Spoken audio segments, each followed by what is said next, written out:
just talk about Ford Excursions and everything that has to do with them.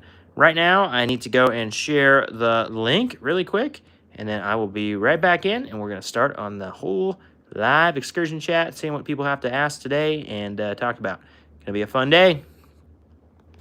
Boom! Here we are. Boom! Here we are. Christopher is ready to go out and work on his excursion.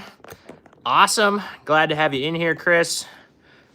That is great. I already got a comment. All the good stuff going down.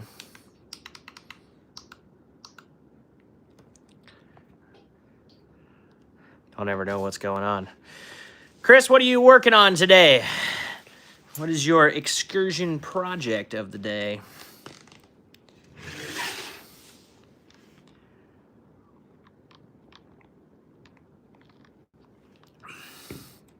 BD Wax, what is up? Good to see you again. Haven't seen you for a couple weeks. So that is awesome. He said I'm Mr. Popular. I really don't think that's true. But my name is Bryce. I am the guy that runs Geeks 4x4. So I built that truck with my bare hands and some friends. And I'm the one that makes all the dumb Instagram stories and stuff about how the excursions are irreplaceable, because they are. And so anyway, Geeks 4x4 is basically the Ford Excursion channel on the internet, and I've got all kinds of how-to videos and just trying to answer people's questions and help people keep these trucks on the road. So that is what Geeks 4x4 is, if you're just tuning into this live. And yeah, kind of an off-road channel, kind of an excursion channel, kind of just a great thing, and I'm just trying to build a community and talk to you guys and see what you guys are up to. So we got some comments here. So Chris is working on brakes. He's been down mostly because of the brakes for quite a while. He's had having some health problems. No, not fun, Chris. It's not fun. Couldn't get the wheels off on your own. Man, that sucks. Hey, you know what? Everybody goes through ups and downs, Chris. You got it, man. If you're back at it, good for you. Keep on trucking, keep on rolling, and build yourself back up. You got this. BD Wax work. Chris, you're in the Pacific Northwest in Salem. Been here a couple of times. We talked about my excursion. Bought brand new in 99. Yeah, I remember you, Chris. Chris, did you see I'm going to host an excursion meetup at my house? So August 22nd, we're going to do a Pacific Northwest meetup at my house in Wenatchee. I know it's a little far from Oregon. There's somebody coming from Oregon, but dude, you should come. Gives you a little less than a month to get the truck back together, and feeling good enough for a little bit of a drive. But man, I would love to meet you. Especially when you've been on here a couple times and all that. I just love meeting people, man. It's so much fun. So that's what we're going to do August 22nd. BD Wax going to be upgrading his turbo pedestal and upgrading the exhaust. That's awesome. BD Wax, you got a 6-liter, right? I don't remember what. Is it a 7.3? Hey, you guys haven't hit the like button. You got to hit that thumbs up. Get this thing going. But yeah, this is what we do every Sunday. We sit here, we talk about excursions, talk about people's projects on their excursions, and let you guys know I'm trying to do lots of events, so I try and let you know about all the next events and all that every time we're sitting here chatting. So, like I said, next event, August 22nd, and yeah. Jeffrey Puente, I mean, I'm always riding the struggle bus, so, you know, a donation would be actually amazing, though. Yeah. So, yeah, Chris, so, I can't put a link here. Chris, post in, so go to my Facebook page. Let me explain this. So there's an event on my Facebook page. So go to Geeks 4x4's Facebook. I hope you're on Facebook, Chris. I don't remember. And there's under the more button, there's like a little more and an arrow, and there's events. And there is there's an event that's the Geeks 4x4 Open Garage, and that's the one August 22nd. And it will, you know, get you a thing. BD Wax. James, you own an excursion? BD Wax, it's not going to be an Amarillo this year. I'm not going to let you, I have a location and I have a date, but I don't have all the details ironed out to start selling tickets yet. And so I don't think I want to say it so that you guys start like doing stuff. So yeah. Jeffrey, if I reach 10K subscribers, you'll donate $500. 10K in the live today. I'm hoping to reach 10,000 followers here this year. So pretty awesome. That's the hope. We're at 9,600, which is absolutely incredible. But guys, send some people to subscribe because Jeffrey's saying he'll donate $500 if we hit 10,000. Sounds like today. So share this thing out to your friends. Share this thing out to everybody. Let's get some subscribers in here to Geeks 4x4 and see if this guy will donate $500. That would be absolutely incredible. This channel is small. Been building it forever. Been posting on it since I think my first video was in like 2017. And so it's just been a long grind for me. And I'm just out here building content, making content. I did release a new video today. We did a walk around on another cool like overland excursion, super nice. Michael came to the event. He was super awesome and built a really cool truck. So yeah, Jeffrey Puente. I mean, subscribe, man, so that you can see when I hit 10K. Because I'll do it. I'm gonna do it this year. It's gonna happen. Definitely gonna happen by the end of the year for sure. Eli, God bless you, man. Thank you for coming in here and just sharing a positive thought for the day, man. I appreciate you.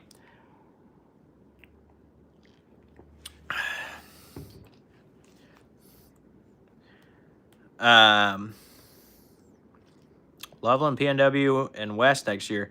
BD Wax, it will be, I've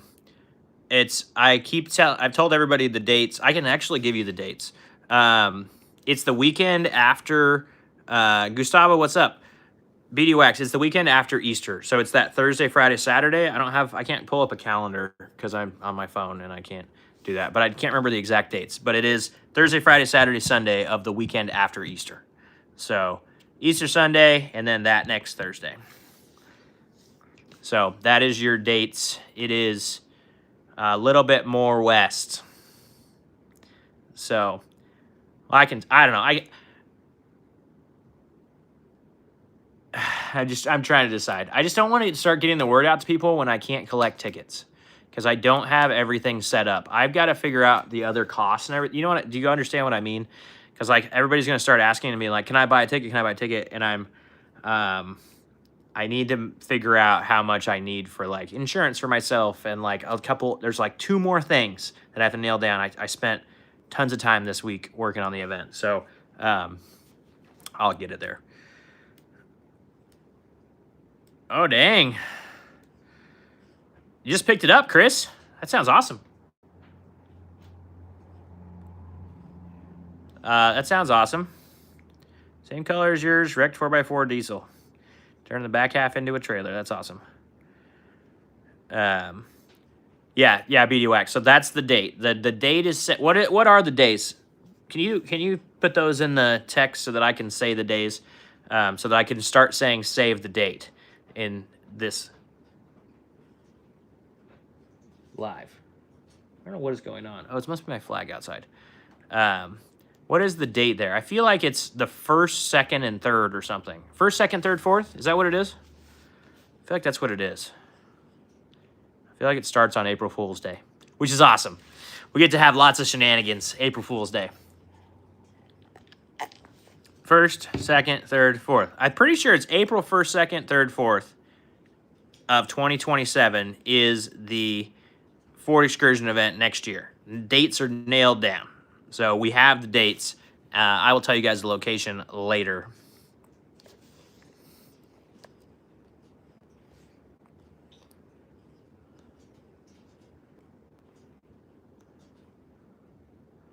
I always forget how to do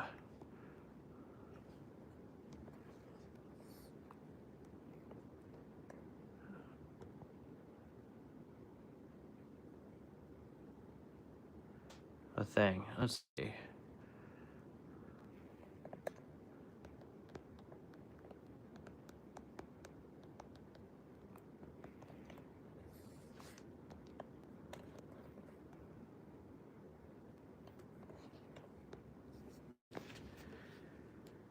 Yes. Yep. Yep. So the dates for the Ford Excursion event, 2027. If you are watching this again, I have a location. I just don't have everything nailed down so that I can start doing stuff yet. But April 1st, 2nd, 3rd, 4th, April 1st through 4th, 2027, it is in a really cool spot. It's in an awesome spot, and I'm really excited about it. So it's a little bit, I have to admit, it feels like I'm doing something closer to home. I am. It's a lot closer for me, but it's such a better venue for so many things that I am really excited about it. The options that we have here are super exciting. The ability to have everybody bring their families and stuff. This is just a really, really cool spot. So I'm super stoked about it. And yeah, if you are close enough to me, come to the thing. Chris, do you have a Facebook? Did you hear all that thing about finding the event on Facebook and stuff? If you don't find the event on Facebook or you don't have a Facebook, shoot me an email, geeks4x4@gmail, and I can send you the RSVP link. I'm trying to do RSVPs, so I limited it to like 20 people, 20 trucks. That might be a lot for my house. I only don't have that much room, but if we get 20, I'm gonna be so stoked. So I don't really care. It's gonna be epic. I think we're at, including my trucks, I think we're at 6 trucks here. So four people besides myself already coming. And I actually think that number's higher. A couple of guys haven't RSVP'd that have said they're coming. So I think we got like 6 trucks besides my 2. So just a day hang, nothing like, we might go, I think we're going to do a scenic drive in the afternoon. We'll go have a couple things lined up and then see what the weather and the smoke and all that takes us, and see if we can get together something fun. But just hanging out in the yard, driving RC cars. If you got RC cars, bring those, and doing the stuff. So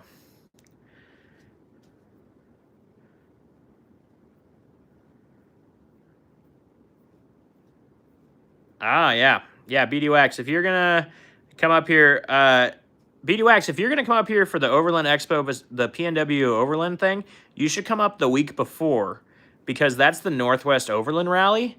Typically, I don't know if they've got the dates for next year for the Northwest Overland Rally, but I'll be there.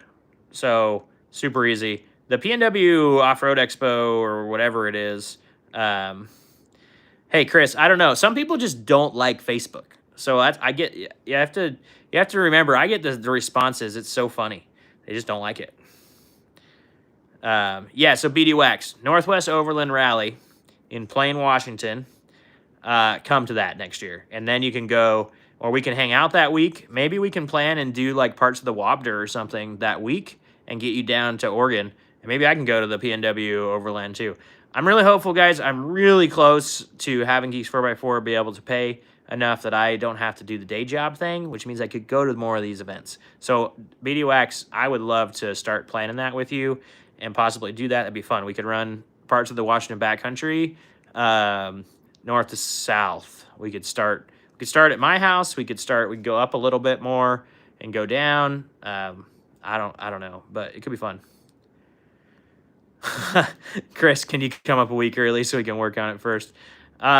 Chris, honestly, if you've got a couple little projects and you want some help with them, I don't know that we can super do like big things, but I'm okay with wrenching a little bit, some quick installs. There's a couple of guys around. I'm sure we can knock something out real quick for you, especially if you're having trouble with things, man. I'm happy to help. BD Wax. Oh, you're going to fly your wife out. Oh, dude, that'd be awesome. Chris asked about planes. We have a really cool airport, RC airport in Wenatchee, but my house is just, there's not a great spot for planes. So, Perlin del Capito. Power Stroke is better. You changed your name? I can't even say this one. Power Stroke is better. That's lame. The Del Capito.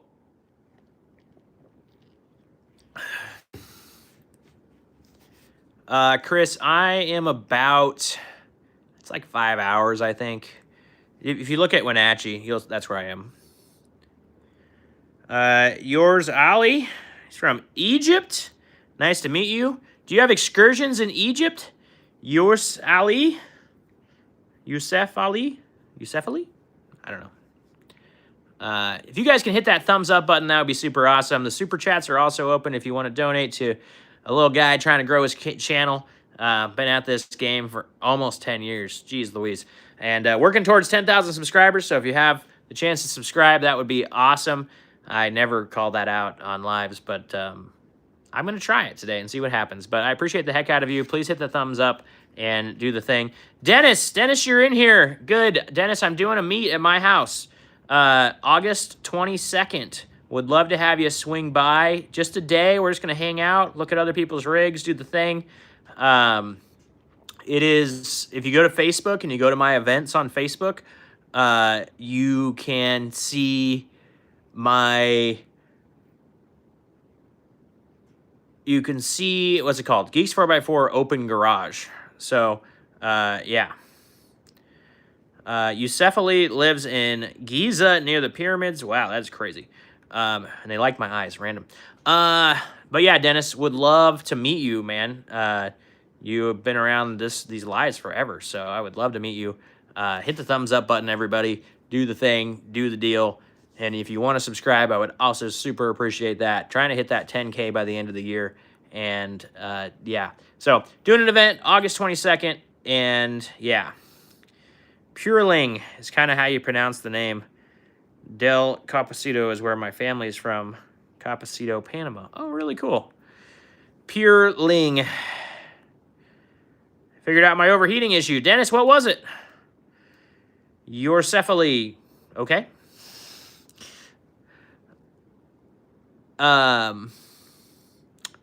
Dennis, what was your overheating issue? Basmala. All right, great. You seen a military excursion in Egypt? Was it like, I feel like I might have seen those too. Like the ones in Fast and Furious, basically. Nah, you can change it to whatever you want, man. I don't remember your name, Power Stroke. You can just put your name on there, or I can just reply to you as Power Stroke's better. Dude, I love the wolf boxes. If you want a dash cam, it's just the cleanest way to get a dash cam. So if you don't want a dash cam, it doesn't make a ton of sense, but it gives you a camera in the back, camera in the front. You can put one on the front bumper. Beauty Wax, if you're going to wheel the truck, having one on the front bumper is absolutely tops. So.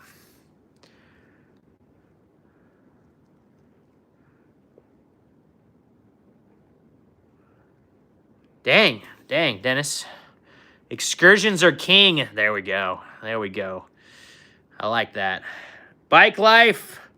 24 King Ranch off-road kit. Bike Life, put some more defining words in there and let me help you decide. You're looking for an off-road suspension kit? What are you looking for? Christopher's got a good question, been meaning to ask. How interchangeable are all the excursion seats? I want to put captains in the back, and I'd like to go to the newer ones. They are interchangeable with the years, dead even. But if you're going to go newer, nobody had captains after the Excursion's production, right? So you could put 05 captains in it, I believe, and they'll go right in it, from what I understand. You might have to drill a hole for the inside mount. I don't really know. I've never done it, so that one's harder. Rob Max says 2000s Land Cruisers for the win, and I'd say no. No. Excursion's a little better off-road than that. Sorry, buddy. But I do like a Land Cruiser. They're cool. My count, the core had over 6 leaks from the top where the core meets the top tank. Ugh. And they wouldn't stand behind it. That sucks, Dennis. Amazon's return policy is pretty good, but he must have been outside of the window. I would have just sent it back. But, yeah, that sucks, man. Radiators are hard because sometimes you can win and go cheaper, but man, that's a part that you really just don't want to go cheaper on. It's just better to get, I mean, honestly, the O'Reilly with the unlimited warranty stuff is pretty sweet. It might not be as great a quality, but it has the unlimited warranty, so you just start replacing it every time it has a problem, and that's helpful. So yeah. Keep hitting that thumbs up, guys. This is going well today. Popping popping some people in the thumbs up. Also got the super chat, super thanks, all this stuff up if you are so inclined. But yeah. Excursions are king. Fix the issue in the back where it would only blow on high. Oh yeah, the little resistor. Heck yeah, that's great. Military excursions are blacked out with bulletproof glass and huge metal skid plate the length of the vehicle. Wow, that's crazy.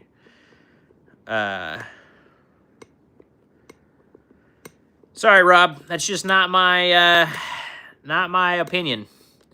So,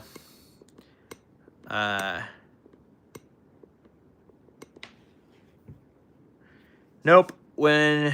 Oh, you were 2 months left. Oh, they kept putting you off. That sucks, man. Yeah, the cooling system is always something I spend money on too.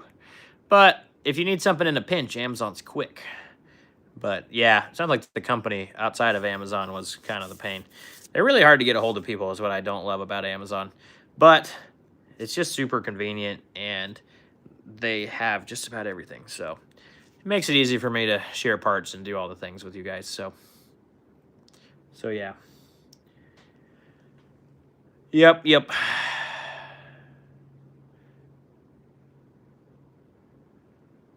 Excursions are king. Should you post a video? I mean, of course. Are you going to post it to my community or where are you going to post it?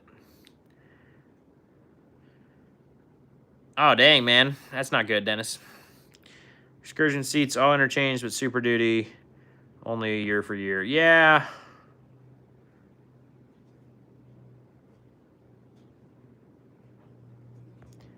Rob, I just don't, I don't think that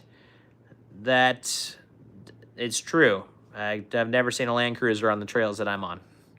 So, you can say whatever you want, but yeah. A Land Cruiser can't really keep up with this truck. It's on 40s. Doesn't really, yeah. But you can have your opinion, my friend. Those are nice. They're not smaller. And I do like those. I just like my Excursion better. So that's okay. Not my thing. I wouldn't say that I would put it over.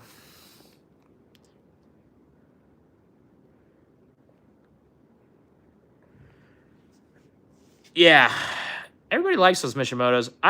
My problem with aluminum radiators is I've started to talk to some people more about them and learned that everybody I talk to tells me that they're not surprised that the radiator in the Jeep, that's aluminum, that's a Griffin, expensive, has leaked. This is the second time it's leaking. I just put stuff in it now because it just leaks randomly because aluminum cracks. And so that's just kind of frustrating to me. I don't love that. Especially with the stuff that I do, twisting everything up and doing all that. I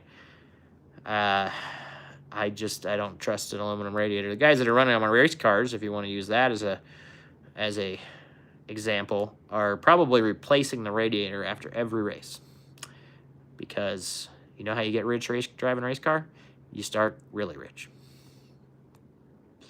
So yeah, aluminum's kind of interesting. I'm not super sold on aluminum. That's why I went with a 6-liter cooler, just the factory Dorman cooler when I did the 6-liter cooler on this truck and all that stuff. So I just not sold on aluminum. Haven't had the greatest. I've already put a radiator in that Jeep. It's only been in there for, I mean, it's been there for time period wise, but not that many miles. So the Jeep's seen a lot of off-road miles. Nowadays, it could probably make an aluminum radiator last because it just drives back and forth. Perfect, Dennis. Lifetime warranty from O'Reilly's. Love that, lifetime warranty from O'Reilly's. Dennis, did I explain it well enough? Go to Facebook. Go to Geeks 4x4 on Facebook. There's a pinned post right through my feed on Geeks 4x4, or you can go into the More tab under Events, and you'll find the Geeks 4x4 Open Garage. August 22nd. Would love to see you, my friend. That would be a lot of fun.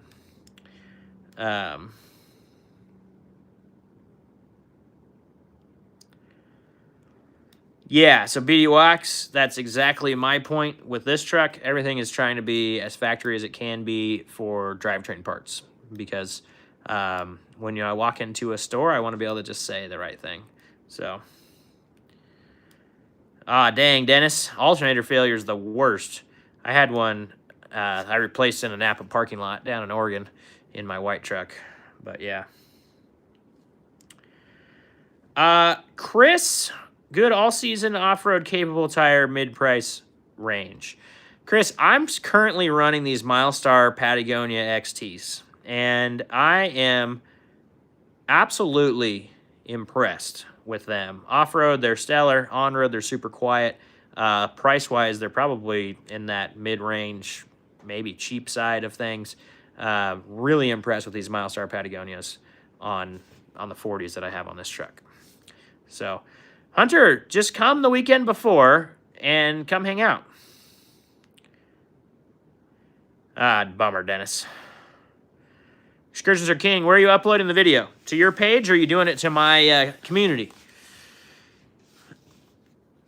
Or are you doing it to my stand store community? Because we also have the stand store community. If you guys do really want to know about the event, I actually did tell my stand community exactly where the event is with the dates and everything like that. I wanted those guys to have the information. If you want to go to stand.store/geeks4x4, you can hop into that community and you can be a part of what I'm building there as far as an excursion community. Need some more people in there, need some more posting, need all the stuff. So I would love to have you in there. Chris, I had the same problem with the alternators. When I replaced mine at 300, it had 300 on it, the original alternator, and everybody said that was probably time. It was going to leave me stranded. So I replaced it with a Ford Reman, or a Ford new unit, and then they have a warranty on it, so it's great. 1 year later, I was in the parking lot changing it with an Apple one. And then I went back to Ford. They gave me a new one. And then I put the Ford one back in it, and it's been in there ever since. So it's probably got 50,000 miles on it now-ish. Adding a second alternator depends on the engine. The 7.3s, there's a kit. BD Wax to a Meacham 370 amp, but I know when I'm done building it, it'll be close to 1,500 amp hours worth of onboard power. That's awesome.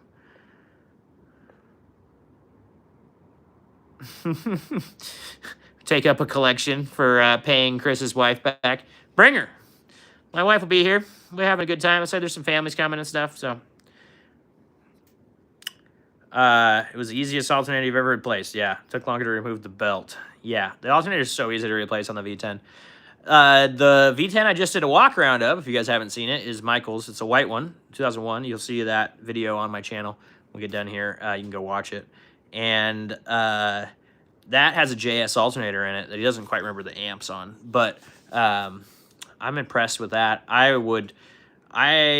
Grayson Camo, we put one in the Blind JK, a JS alternator, and it was sweet. So, yeah, 7.3 is easy, except if you don't disconnect the battery cable and you tap on the fuel line that goes up to feed, it could cause a spark and cause a hole. I mean, ask me how I know. It's terrible. Nice. Ford Excursions are king. Hunter finally put his second battery in today with the 6.0 tray. Oh, sweet, Hunter. How did that work out? That work out nice? And what did you do for the air filter? Did you just put the 6-liter air filter on it? But that's a cool setup. I have a second battery in here now. I don't need one under the hood. There's one right there behind that little dent. If anybody that's coming to the event has like upgraded their tail lights to LEDs, to the event August 22nd, and still has the factory tail lights sitting around their house collecting dust, I would love a set of factory tail lights for an excursion.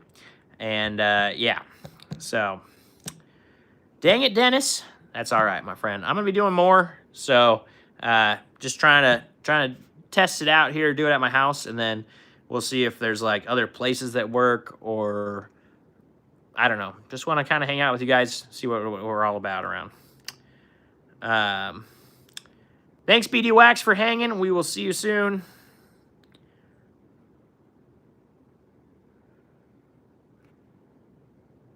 Oh my gosh, that is terrible, Chris. Zach, you made it in here. What's up, man? Hunter. Just got to relocate the evap. Oh, nice. Excursions are king. The meetup is, the current meetup that we're talking about is August 22nd. It's actually at my house. So it's Pacific Northwest meetup. It's just a one-day thing. We're just going to come hang out. It's not like a show or anything, but I would like to go over everybody's rig and maybe do a walk around of them all and just kind of meet everybody that's kind of local to me. That's my hope. So yeah.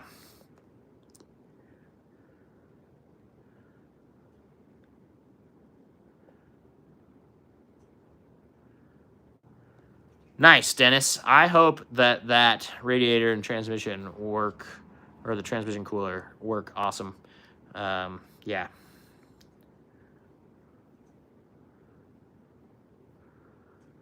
I don't know, Chris. That's, it's up to you, man. You live far enough away. It's okay. It's okay. My wife supports the stuff, man. You gotta get her to support it. Yeah, like I said, you let me know what little projects. I mean, I could help you, somebody with wiring stuff. It's pretty easy and quick. I don't want to spend like all day wrenching on everybody's trucks, though. But, if I can help with something really quick that's not something you'd attempt or something like that, I don't know, maybe. Or show you how to do something. That's what I'm going to be doing. I'm not going to be doing it for you, but yeah. Yeah, excursions are king. I totally agree. That's why I know it was a local meet when I posted it, but I got to do some local too. I can't do them all where everybody can come. So I got to do a little bit of everything. And yeah, the next year's Ford Excursion meet, I have the dates. I can tell you guys. Like I said, I'm not going to disclose the location yet because I don't have all the details done to start collecting tickets. So I don't want to like get everybody excited and then not be able to collect the tickets and stuff. So it is April 1st through 4th. Okay, the dates are set. So we are going to have an excursion event 2027. Number 2, it's going to happen. Maybe I'll find a better name for it than the excursion event this year. Maybe. I don't know. And if you do want to know where it is on my stand community, if you join that, you can see my latest post and you can see exactly where it is. But I just gave it to the small group of people so that everybody in that group could prepare. But I'm kind of, like I said, I got to figure out how much insurance is going to cost me and stuff so I can make sure that what my event fee or whatever covers myself not digging myself into a massive hole. Yay, let's not dig ourselves into a massive hole. Rear side mirrors? You mean the door mirrors? I have replaced 0. Dennis. No fun, my friend. Dennis and Hunter also are showing up. They're not showing up in green today for some reason, but they are members of the channel, so they pay a little bit of membership fee, and they get early access to things. So yesterday I got the video done for today, and they got to watch it. I don't know if they did, but they had the opportunity to watch it before everybody else. If you hadn't watched that rig walk around of Michael's truck, just a cool, pretty stock, but then he just put so much stuff into it that I hadn't thought of or done. That JS alternator is my biggest thing that I want from his build. I also think it's cool the shore power thing he did, his Tesla excursion, so pretty cool. Michael was just a great guy. That's the kind of people you get to meet when you come to an excursion meet. So that's my hope, to get all of you guys coming and hanging out. Because hanging out online is fun. But, maybe I'm wrong, but I feel like it's cooler to hang out in person. That's just my thought. Maybe I'm wrong. But, yeah, I'd rather hang out with you guys in person. Sounds more fun. So, working all the time to try and make that happen. So, next thing is, like I said, I got to figure out insurance to cover my butt. Dennis, you're right. I might have dropped it Friday. I think I did drop it on Friday. Friday night? I don't remember. Yeah, it might have been Friday night. I feel like it was a little early. You're right. I don't think it was yesterday because I don't think I worked on that yesterday. My life is a blur, folks. We're always busy around here. Never know what's happening. So, yeah. Yeah, super nice truck though, right? I mean, some things I hadn't thought of. I like the rock lights on the inside. The carrier setup that or the battery and power setup that he put together that goes in the rear spare tire setup. I think that's cool. And yeah, I mean, just a nice rig. That guy has been all over the place in that thing. I didn't get to like sit down and talk to him about stories, but I am sure that he has stories.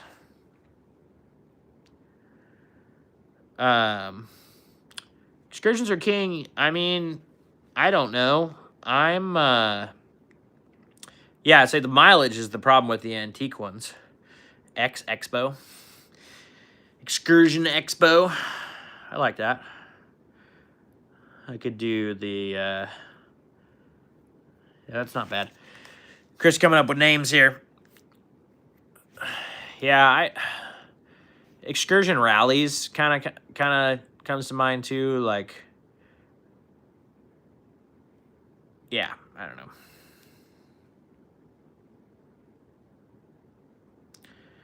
Yeah, Zach, I thought I saw that. Like, dude, why? Why, man? Why you selling this truck? It's such a good one. How many miles are on that 7.3 two-wheel drive?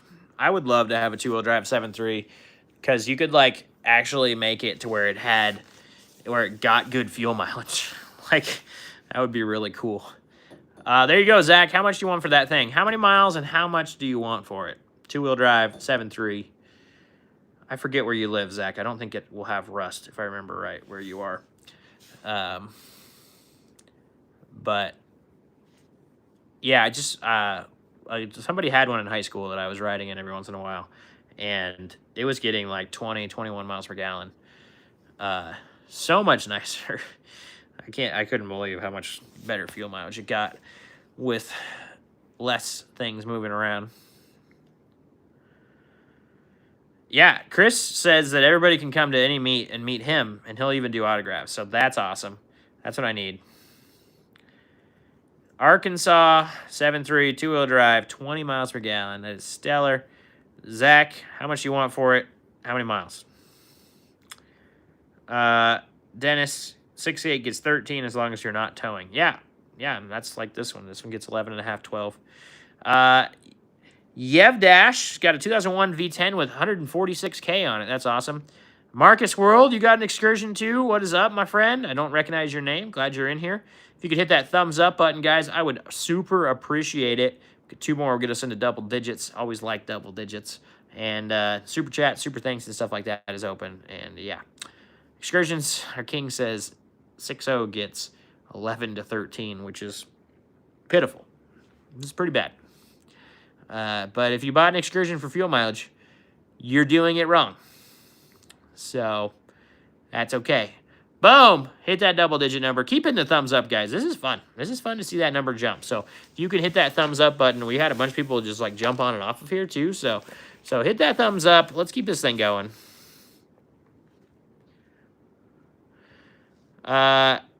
Chris, I just put those. There's mounts already on the factory bumper, and I can make that happen probably at the event, Chris. If you bring a light, we can probably make that sucker happen.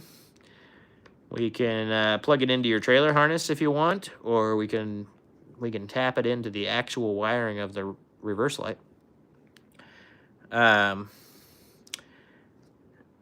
Excursions are kings. Tuned, leveled, bigger wheels and tires. Yeah.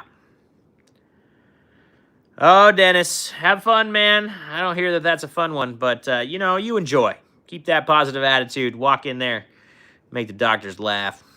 Have a good time. Thanks for swinging by, Dennis. Appreciate you. Someday we will meet, my friend.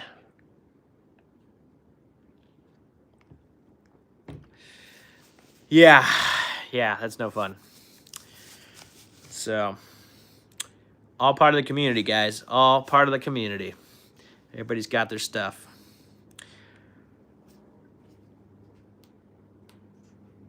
But yeah, what else we got going on?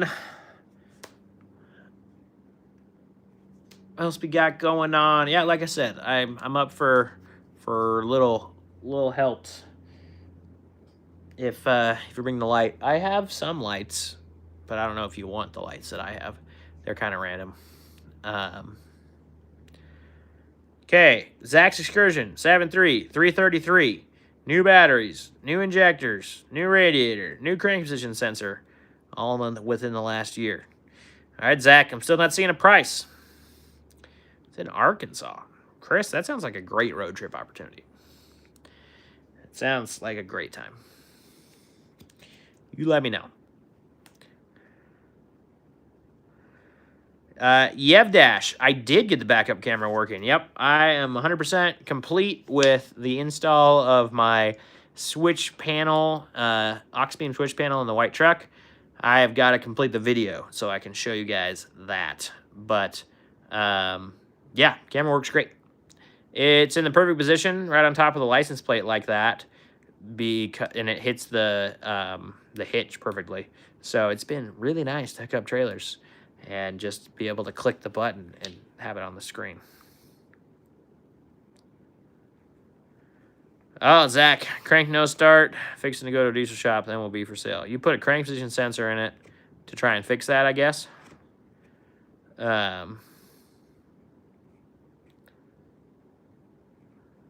Sounds good. Excursions are king. Thanks for swinging in.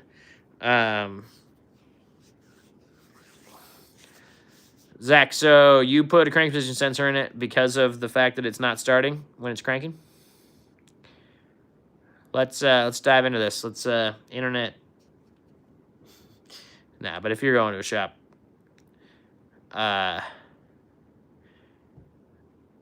well, they need fuel and they need oil pressure. So, Zach, is it tuned? Have we already talked about this?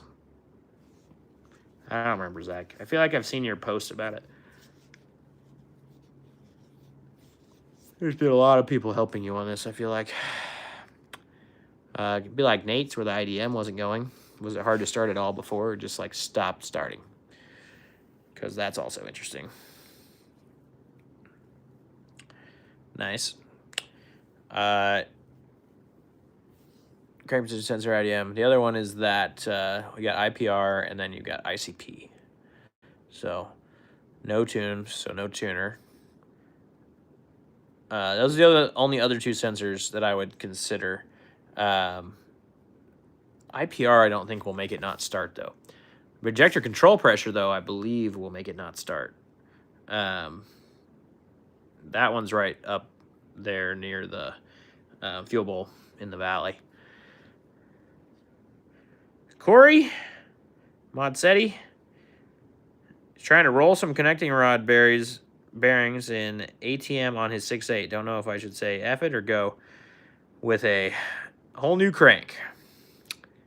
I would 100% go with a new crank if you rolled some bearings. Yeah, you're going in there. Why not, right? Does somebody make an upgraded crank? That would be fun. How about a cam? Just while you're at it, just put a cam in it. See if you can get a loping V10, man. That'd be sick. Cody, that's a bummer, though.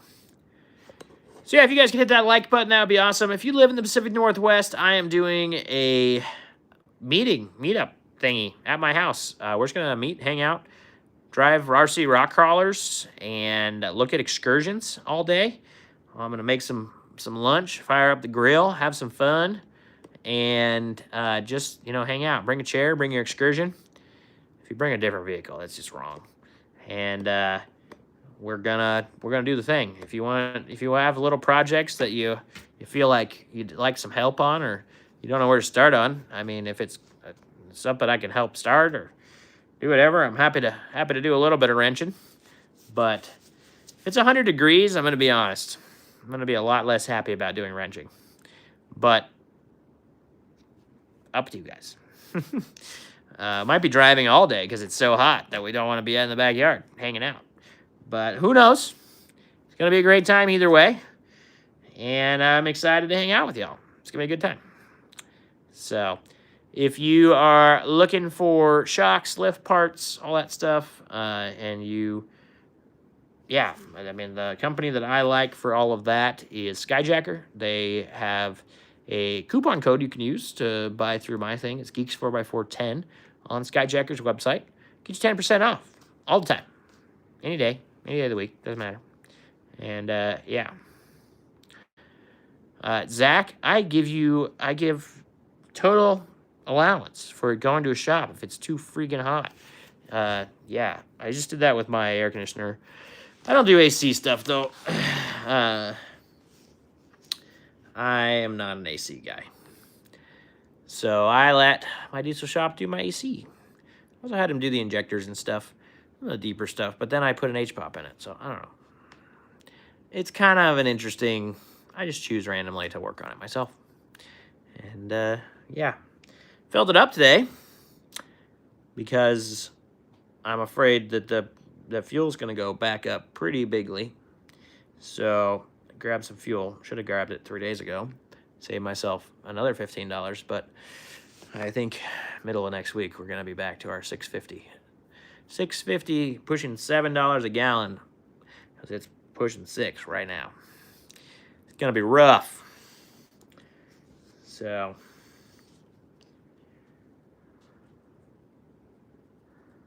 yeah, that's awesome, Zach. I'm the same way, man. It's as much as I can do in the driveway or garage. I'm always going to do it. But if it's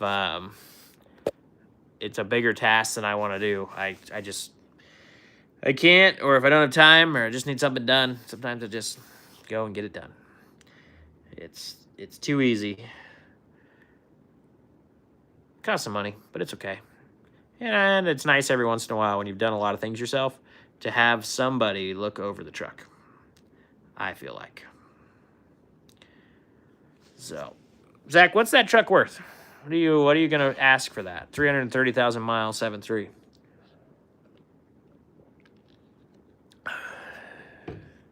Two-wheel drive. I think it was four-wheel drive. Well, I sold my brother's a couple years ago for 13. Two-wheel drive, I would imagine, be around 10? 10K? Still worth it. Like I said, I'd love to have one to commute in. I think it'd be awesome. Because then I wouldn't have to drive a pipsqueak car and I could get good fuel mileage. And I'd probably lower it and try and get it to get even better fuel mileage. Because why not? So, I do not have the money, Zach. I just want to know what you think you're going to be asking for it. Because I just like to keep track of the prices, what people are going to be asking. I imagine there's no rust. You're in Arkansas. So, I'm imagining no rust on that truck. But, yeah, also, I haven't said it in a couple minutes. The excursion event next year, if you want to start putting it on your calendar, April 1st through the 4th, 2027. I'll be somewhere. I'll tell you where it is. KBB said 10.5. How did your KBB say more? KBB says mine is only worth like $7,000. I don't know why. Same, but mine has more miles now. But last time I did it, it was at that mileage. It was like 7,700. So I don't know what KBB is, but that's kind of what I was thinking. Right around 10 would be a pretty good price. For one that's super clean, no rust and stuff. That's what my brother's was. I went for 13 a couple years ago. I think it's a pretty fair price. You can start at 11 or 12 or something and let somebody talk you down to 10. Feel good about it. I feel good about that for you. Still, just such a good truck, man. Are you sure you want to sell it? Like, what are you going to replace it with? It doesn't exist. Unless you're going to start walking. I don't think there's any reason to replace an Excursion.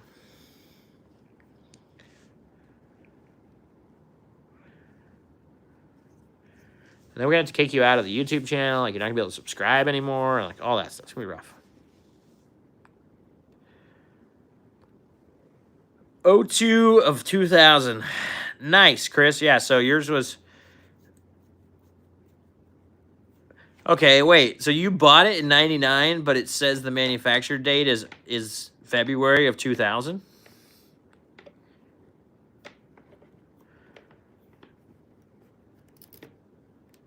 Zach, mine's the exact same. It's a limited, and I didn't put an upgraded radio, but I don't think that the radio makes it worth $3,000 more. I just think it's really funny.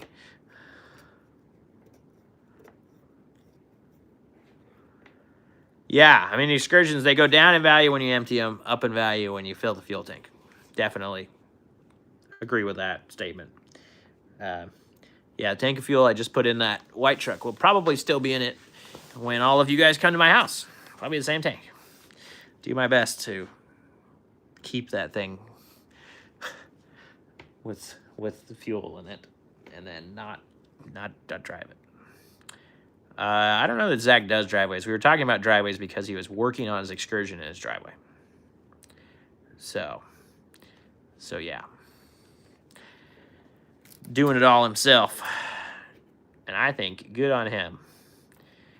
But I also understand paying people.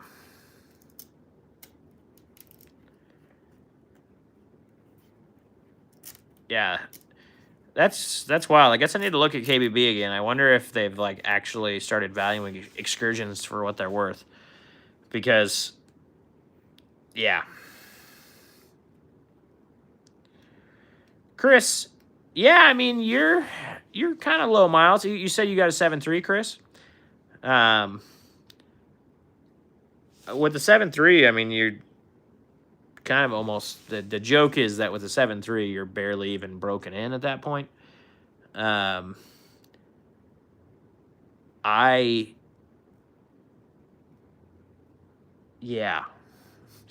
had that a long time ago. Mine has 350 on it now. So big repairs, we did like I did the oil cooler around where you are mileage wise, I think. No, I wasn't driving. I don't know. The entire cooling system got done at like 135. And then maybe there wasn't anything until like 235 is when my transmission went out.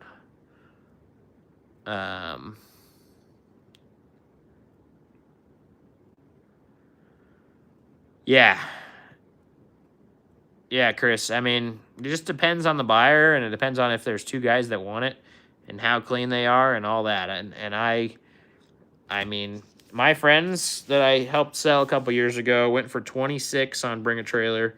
It had 140,000 miles on it. And it was really nice. It was like the seats were under covers and stuff. Like it was pretty darn mint.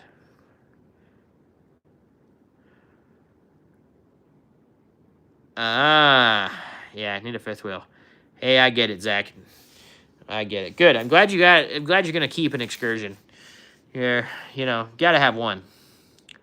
Life's more fun with one Excursion, at least. More fun with more Excursions, but if you gotta pull a fifth wheel, I get it. It's hard to pull a fifth wheel with barn doors and a hatch.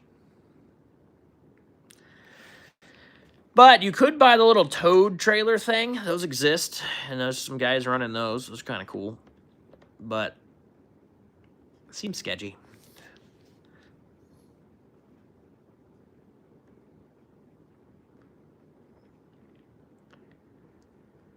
Interesting, Chris. January, and it said it's built in 2. I have no idea, man. I was wondering the same thing. Like, mine says that August of 00 date, and we have a picture of it in October. So the timeline is just quick. Like, came out of the factory, got to Las Vegas is where it was bought, and into our hands in less than 2 months. Like, that seems quick. So, I don't know.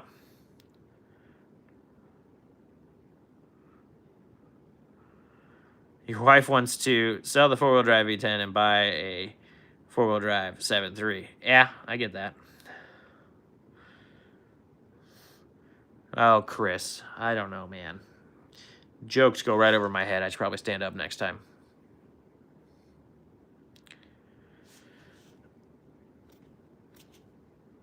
Yeah, it's a good wife there, looking for the 7.3. The problem is now you know your 7.3. You should almost put your 7.3 in your V10. Just swap them. Swap the trucks. Or four-wheel drive swap your V10. And get coils while you're at it. Two-wheel drive swap your four-wheel drive. Just bolt the two-wheel drive parts onto the four-wheel drive. Or don't, and leave the axles in it. Just steal the transfer case and the transmission out of the 7.3. And then put it in. It adds so much work. It's hard because it's like, yeah, it'd be nice to swap and sell or to swap things, but it's like, man, it is so much easier just to buy another one. Like, all these guys trying to swap everything, they're like, man, I get it. It's just too much. It's too easy to sell it and find another. You probably find a really nice 7.3 if you look hard enough. You try and trade both of them for a four-wheel drive 7.3, and then just flip around. That'd be cool. Actually, would be a pretty fun trade. I'm thinking about it. I'm like, no, never getting rid of my 7.3. That's the OG. But like, that's an interest. I'd be like, that'd be an interesting thing to post up as a trade and see what people came up with. Want to trade 2 Excursions, running, driving, good shape, for a clean 7.3 four-wheel drive. You've got a V10 and a 7.3, so you're still giving somebody a 7.3. You probably got, I mean, the V10s are only worth, I don't know how many miles are on your V10, but they're not worth much more than 5, I don't think. In all honesty, some guys are asking 8 or whatever. 5 to 10 is pretty much what they are for a non-insane person with a V10. That's clean and low miles. So you'd have $15,000 to $20,000 depending on the person to go towards. You could probably seek out a 200,000 mile ish 7.3 Excursion. See if somebody'd want to swap you. Even if they flipped them both, they could probably make a profit.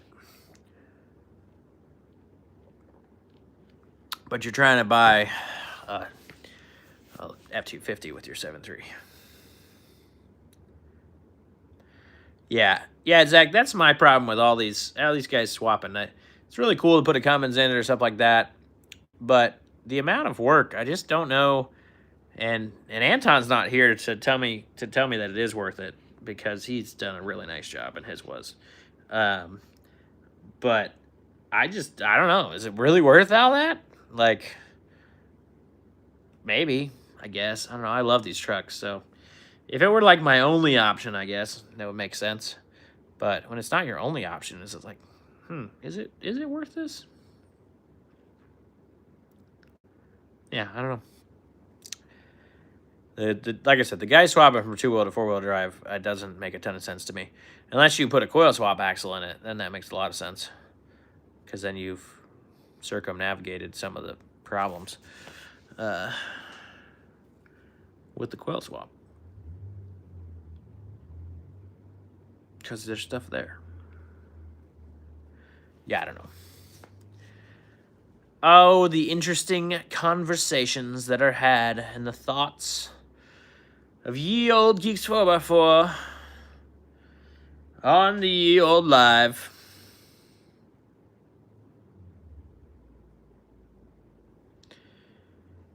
Those are my thoughts for the day. What else we got? What are the things you guys are working on? Did you pencil in the dates? April 1st through the 4th, 2027. That is the official excursion event, excursion rally, excursion something. I think it might be excursion rally. I don't know.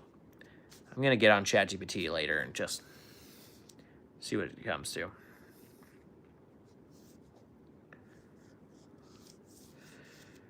Zach, yeah, I don't know. Did they actually build them differently? Between the V10 and the 7.3? Like, I don't know if they did. I think it's probably the same transmission, which is why the V10s, I don't know. It seems like the V10's transmission, some of these guys have a lot of miles on them. But at the same time, like some of these guys with the 7.3s have a lot of miles on the 7.3 transmissions, and I only got 235 on mine, and then there's currently 70 on my newer transmission, and yeah.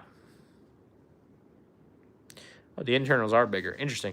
I wonder if you could put... I should probably look at that for... I don't know.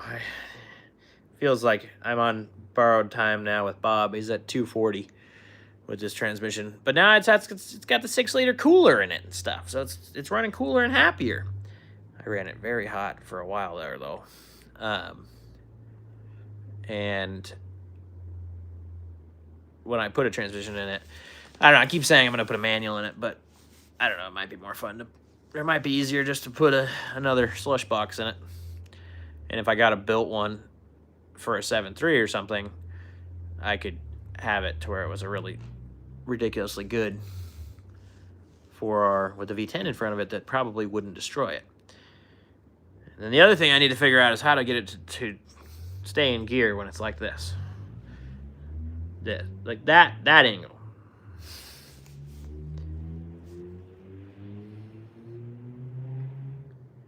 Oh, it says information isn't available. Interesting. Uh-oh. Anton's here.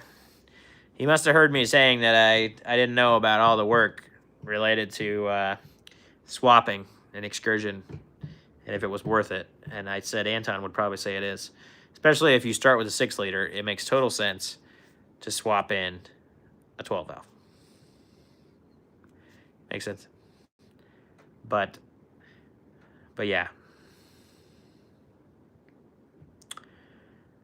Chris, you have to replace the transmission tunnel, so you lose the vents for the rear foot, and then you just get a ZF6. I know, Anton, I'm kidding. You heard on the internet. My waves attracted you as I was joking about you. But I'm glad you swung by, Anton. Anton, April 1st through the 4th, is next year's Excursion event. It is not at Maris. I have a new location. And I'm not disclosing it yet because I have a couple more things to iron out before I can put my ticket prices and stuff together. So, it's going to be awesome, though. It's going to be a little further for you. And a little closer for me. There's your hints. Yeah, gonna be a great time. And just a really cool location. You can bring the whole fam. So I think you're gonna dig it. But yeah, April 1st through the 4th. Those are the days. That's what we're doing. And we're kind of dinking around with a name. Excursion Rally, Excursion Expo. Excursion Rally's kind of sticking in my head.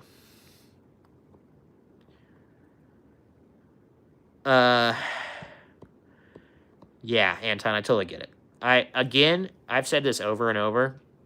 I have nothing against Maris. I really do like Maris. And I don't think that I'm done doing things at Maris. But I think that for this big event, it doesn't make the most sense. So that's all.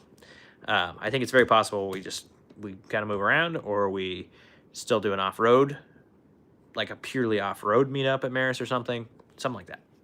So, I don't know. Like I said, I do really like Maris. There's nothing against what they did or anything like that. So, Chris, I totally agree. Anton, how hard was it to put that extra pedal in? So, Chris, Anton has a 12-valve swapped.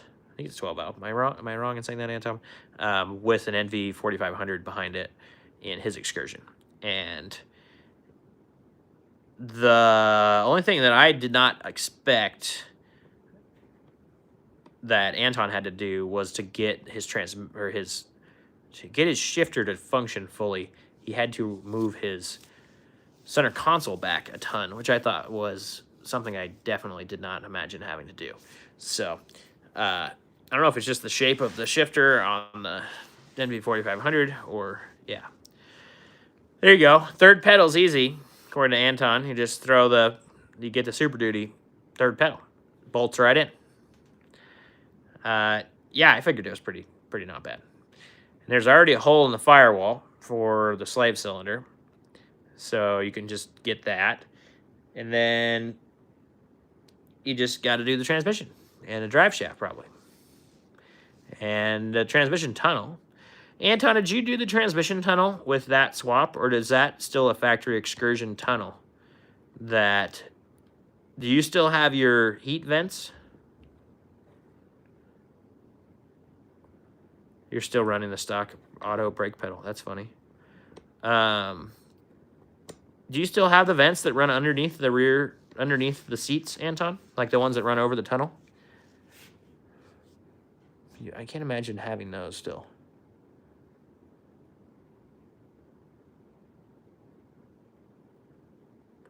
No, okay, yeah. I was like, they'd have holes in them. Or one hole in the center of them. And not be that helpful. Interesting. So factory excursion tunnel fits with the NV4500. Yeah, apparently with the ZF6, the tunnel doesn't work. So that's kind of annoying.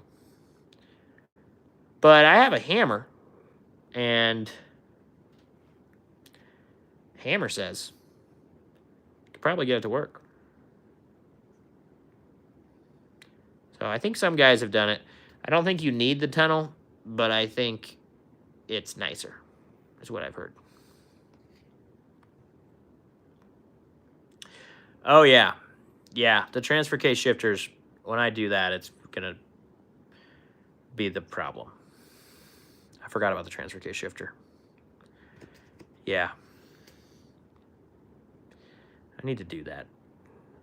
That'd be cool. Did you use, what transfer case is in it, Anton? I'm going to work on your video this week, finally. See if we have any usable audio. I did on Michael's a little bit, so hopefully we have some on yours too, because I love listening to you talk about the truck. Oh, nice. Okay. On the Cummins forum, what? I heard there's a whole thread on the Power Stroke forum or whatever that I get talked about on there. V10 just got new rough country shocks, dual steering stabilizer kit, plugs, and coil pack, and sway bar end links. Nice. Rough country shocks, though. Oof. Got big tires for that dual steering stabilizer? I don't get why guys are running those, but hey, if it makes you happy, man. Should have gone Skyjacker, Zach. I got a code for you. Would have been mo better. But no. Oh, I got to give you guys crap. Skyjacker does make some nice stuff, though. Just saying. I need to actually find a two-wheel drive. Or maybe if I can get the shocks from O'Reilly and I compare the bar pins. I wonder if that would work.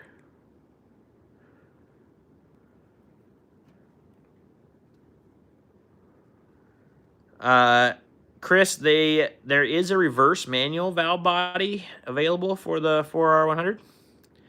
Do with that as you want.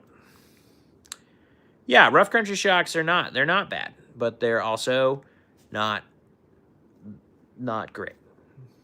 But they're shocks, and they probably do their job somewhat. They're probably softer than a Rockstein, but yeah. Yeah, I don't know. Not my truck. Got to make fun of you guys a little bit when you don't use the parts I suggest, though. I mean, somebody has to. Nice. Zach, if you're going to do that 6-inch lift, Skyjacker does make a soft ride 6-inch lift. Geeks 4x4 10%. And if they keep doing this, if you're like in the mood to wait, this year they did a 15% off month. So you could just kind of pay attention and be ready.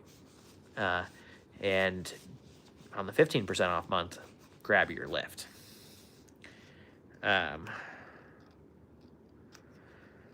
Chris, yeah, no heat in the back. I get that.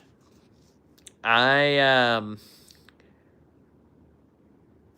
mean, the heat still works from above in the back, but it is not going to work. There's vents that are underneath the driver and the passenger seat. Chris, this truck has had those tires on it with no lift. I've said my piece. Nice. That's funny. That's funny. Zach's like, I wouldn't buy him for the V10. That or the 7.3. I bet the 7.3 rides pretty good though, right, Zach? Eddie, he's got a mint 2-wheel drive 01, 65K miles.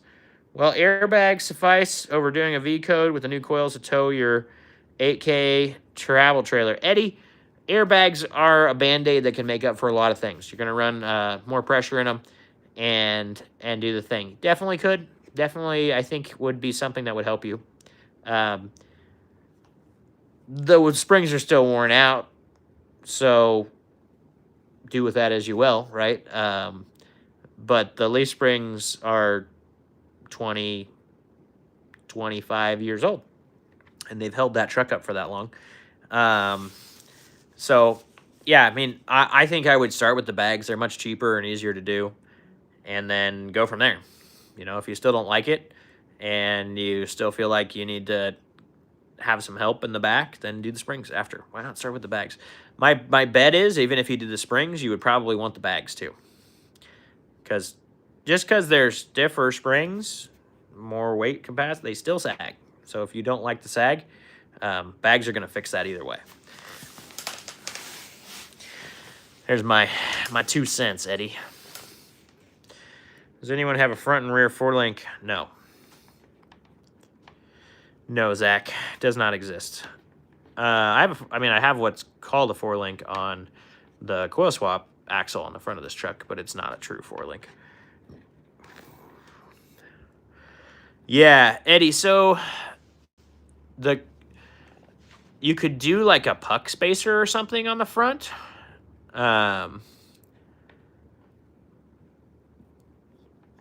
Anton, 2-wheel drives don't have blocks. So the 2-wheel drives, that's how they got them lower in the back with the same spring. So he couldn't like remove the blocks to keep the rake. So you could do pucks. Eddie, a bunch of companies make like a leveling puck. Any leveling puck for an F-250, in my mind, and you could probably verify this for me, I think it's the same coil that's on the coil sprung trucks. So, like, any puck that could go above a coil to level out the thing, you could do that. Eddie, have you called Junior at ATS and asked him about 2-wheel drive springs? I don't know that he makes it or knows anything, but if somebody would know anything, it's Junior.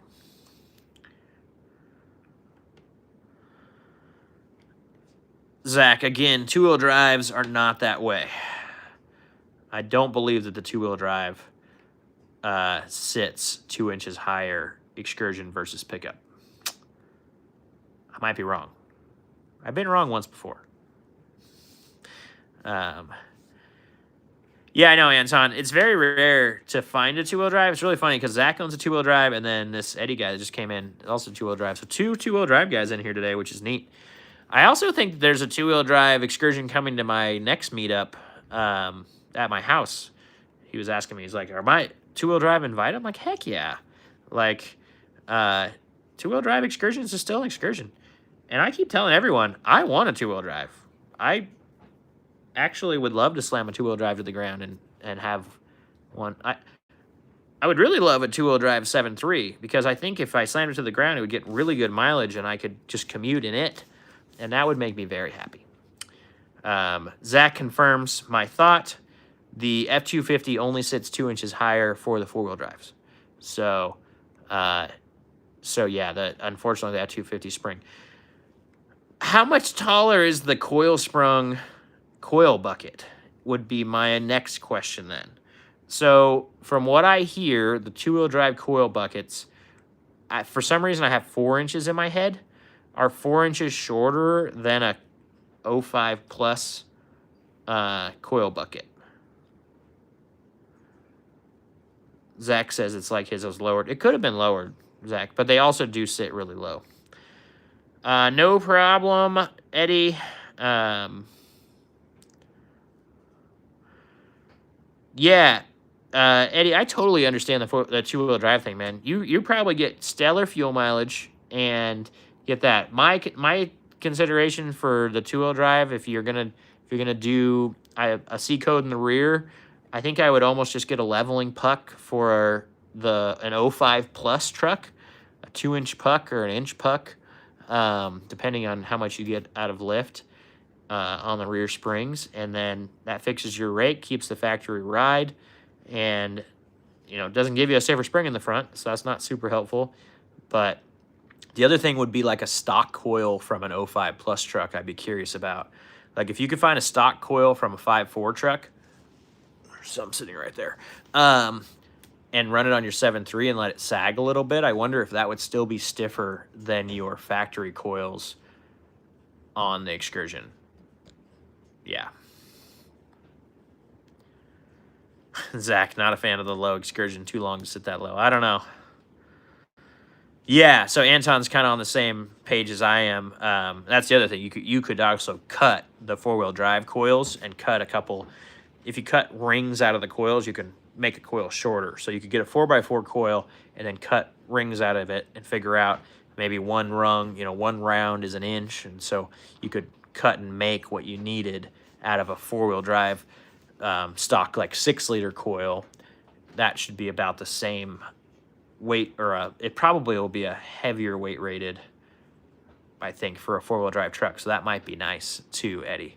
So that would be my brainstorming fabrication mind to play with it. You'd end up with your truck being a little bit taller, which would be cool. And then you could get the C codes in the rear, and maybe that would give you what you want. So got some ideas brewing for you, Eddie. What do you think of that?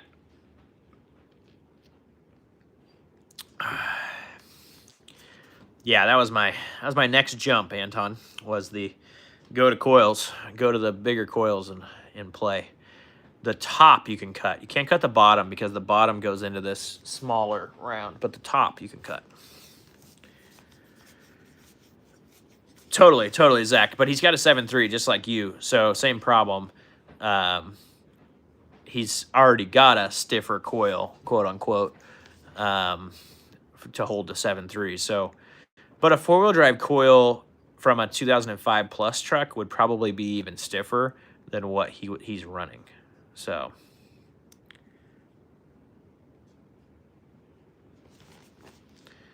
two-wheel drive guys, one is four-wheel drive. What, Chris?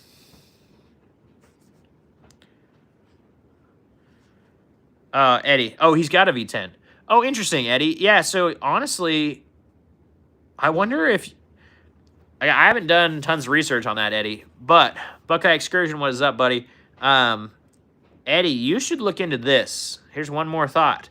If you got a V10, you could look at getting 7.3 coils, because the 7.3 weighs a lot more than the V10, and that might give you a little bit more capacity in the front end. It might pick you up a little bit, and if you knew that they were more capacity springs, you could put... I mean, you might gain a little bit of lift, but you could also level it back out with the 7.3 spring and gain a little bit better spring. Interesting. Okay.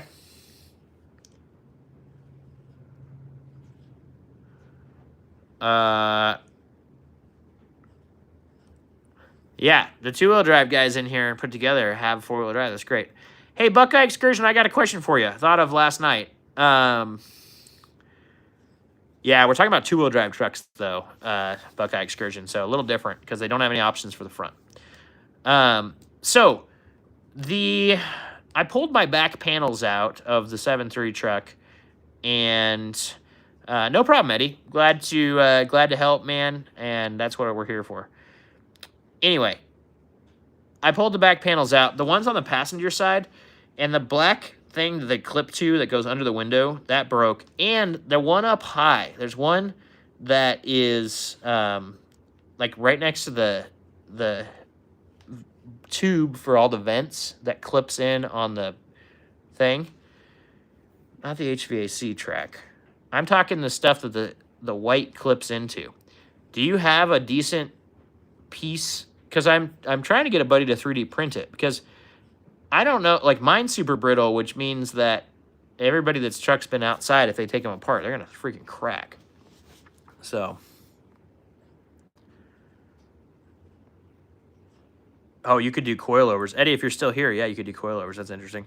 Okay, Les Schwab told me a leveling kit when I first bought my Excursion. After the first 1,000 miles, what do you suppose is under there? Made it level then, but now it sags. Chris, bring that truck here, man. I will look at the front end and tell you exactly what's underneath there.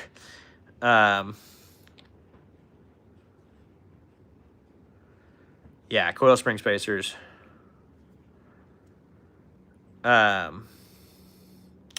User, I'm talking about 3D printing the, so ABC pillar. So the pillar behind the passenger door here is where the factory air conditioning vent goes up, and that cover that goes over it is much thicker, and it's got a little tab on it, the cover does, that clips in right in there. That there's a little piece that, it's a black piece that mounts right up next to the headliner that goes in up in there. And I broke that was too brittle and broke as soon as I pulled it apart. And then the whole strip, the whole black strip that's underneath the window that the entire big side paneling goes into, that also shattered when I pulled it. Maybe I have pieces of it.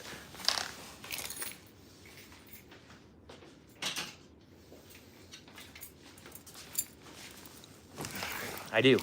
Buckeye Excursion. This is, yeah. Yeah. This piece right here. Do you have these? Because I'm talking about 3D printing them. We could make this a lot easier if we had a scan. So like we could scan this whole thing and then break it into pieces and do it. You got these? Shoot me a message. Tell me how much you want for them. Because I need this, and I need that little piece, that little like square box that goes up in the corner right where my finger is. Right there. In front of the window right there. Yeah, I just need one of the 4-foot, whatever the hell this is, that goes underneath the window. And then I need the one little one that's extra that goes up above the vent thing, up in the top. Sweet, Jake. I saw that. Yeah, my buddy uses his phone to scan, so yeah. Grindhard's a mad scientist. Yeah, dude, so I have a buddy that's really great at it, and then I have a neighbor with one too. Like we have the whole, we're working on 3D print stuff, but I'm figuring those parts are gonna be the ones that like Jake has them because he's parting out Excursions, but that's gonna be hard to replicate in the future. And I'm thinking if we get them scanned now, we can start either selling the scan or making it to where you guys can print them. I don't know if we can sell this. I'm just trying to help him like make a side business out of the 3D printing. And so I'm figuring I can help some Excursion guys and help him make a couple bucks on selling the scans, so that you guys can go print them if you have an issue. Because that thing is, it comes out like this when an Excursion's been in the garage on the West Coast its entire life. So I cannot imagine what it comes out like in Arizona or Texas or down in Florida. Like, I cannot imagine. Yeah. Oh, see, you've had a bunch of people ask you. So I need a good one of the long ones to scan, and then he thinks he has the other one put up. He's waiting for the ABS. The overhead console doors. Yeah, that would be cool with the clips on them, because the clips break off so easily. Yeah, that's what I figured. Is trying to sell some of the scan files would help him out, and then we could do some stuff to get. I'm trying to find some things that we can make it to where I could sell the file, you guys could get the right stuff and print it. But he's looking for ABS so that it will actually flex a little bit instead of just printing it on his normal prints. So also we're gonna have to make it to where you can print it in 3 parts so that you can, because these holes are all over it. So I think we can make it where you could overlap one end and put it to where the hole goes into the next one and keeps going. And that's just the passenger side. I haven't even pulled apart the driver's side on that truck now. Now I'm getting worried about pulling the driver's side because I don't have to figure the dang thing out again. Zach, you had a driver's side one too? I might need that too. Yeah, making the file is a deal. The console doors. Zach, do you have any right now? Because I mean, he's up for playing with this stuff. So, I don't want to try and pull the one out of my 7.3 because I'm afraid of breaking it. But if you had a door that was good with the hinges and everything that were good, I could scan it and send it back to you. Yeah, I don't know exactly what they're using, either of these guys. But yeah, we could scan them and do them. Yeah, which doors do you have? Do you have the garage door or the sunglass door? Because, yeah, we could start printing those.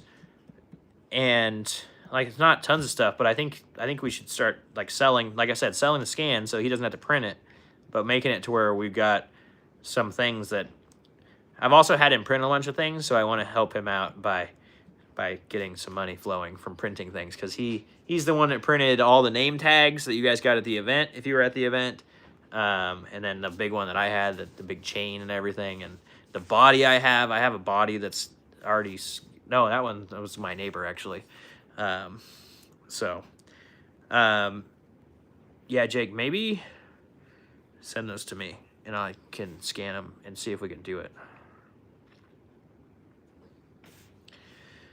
Yeah, user. I don't know who you are, user, but yeah, if you get parts off cleanly and you want to scan them and make an inventory, you definitely could.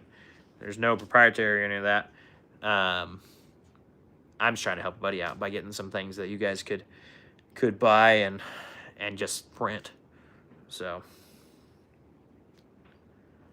sounds like Jake's gonna already be sending me some stuff, Zach. So I'll grab what he's got. But yeah, the doors would save, and like if we get the right color filament, like the doors would save a bunch of consoles, because people are replacing consoles instead of replacing doors. I did that on my brother's. The door broke, or he broke it or whatever, and I found a console and put the whole console in it because I didn't want to deal with the door.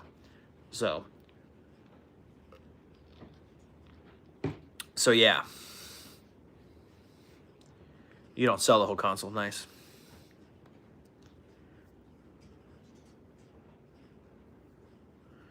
Oh, nice. I don't remember who that was. But remind me of your name, guy that I convinced to go with the black... I don't convince anybody. I just tell you that they work. There's no convincing needed. The Black Mac shocks just plain work. So I hope you love them as much as I do. And, yeah, they're awesome. Andrew, what's up, man? I see you messaging me, Jake. I'll deal with that later. But yeah, let's see if we can get some stuff, man. What's up, Andrew? Yeah, if you've got a 3D printer and a scanner, man, and you want to make some of these parts, I'm up for that too. I'm gonna try and give a couple to my buddy so that I can help him for all the stuff. He's spent a lot of time trying things for me, so I need to make sure that I pay him back. So yeah, you know how it is, Jake. We could just sit here and bounce ideas forever. Manito, what is up? Zach, if you pull the display and look at the back of the circuit board, there's little black resistors that come unsoldered. And so you just take your soldering point gun and resolder them. I need to do it to my 7.3 too. It dims so slowly over the years. The thing hasn't been touched in my 7.3. I fixed my brother's when I did the console in his to fix the overhead, the door broken. But I need to drop mine out and do it because yeah, it's getting a little dim. Some days in the sun, it's like, are you still on? And then you turn the lights on and it dims it dimmer anyway. So, but there's little resistors across the board that you can fix. Yeah, Anton, that's what he uses is his phone a lot of times. Manito, I've been great, man. Doing good stuff. Doing good stuff. Planning the next excursion event. God is blessing, making it to where we're getting close to being back to be full-time YouTuber things. With that, the donation thing is open. You can donate to Geeks 4x4 today. I'm just kidding. But there is a little thing. So if you want to send some money to help with that, that'd be awesome. Andrew, any other options you have seen for floor liners? Can't find a good captain seat.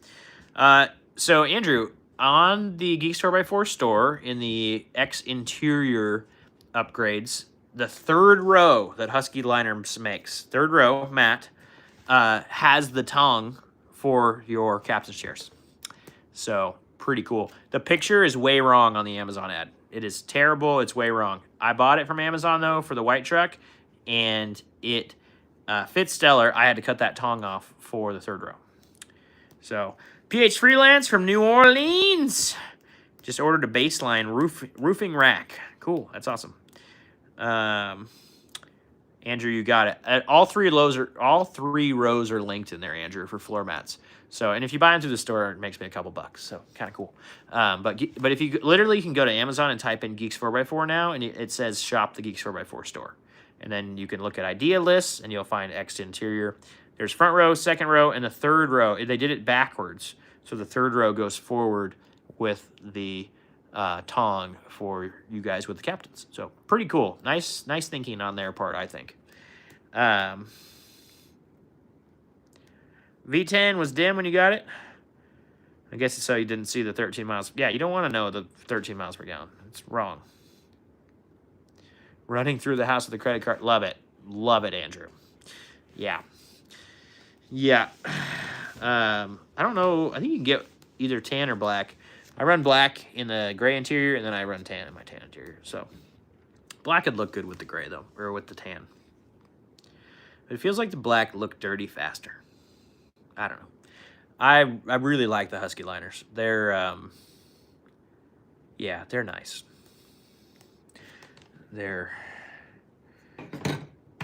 I like the way they fit.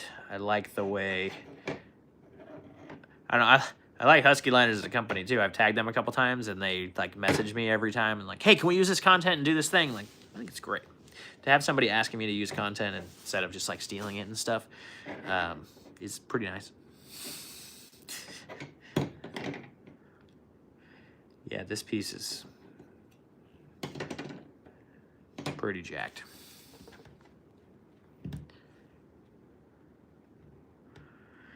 Eddie says Huskies are the best. His Tenoska brake controller keeps throwing overload, short circuits, short codes while towing with multiple trailers. Truck issue. Replace the 7-pin, loose ground. Yeah, man, I would look at all of it. That's funny, Zach. I don't like cloth interior, but I would imagine the foams are the same. I don't know. Yeah, Eddie, that's an interesting one. It's just throwing the overload and short codes. Like it's not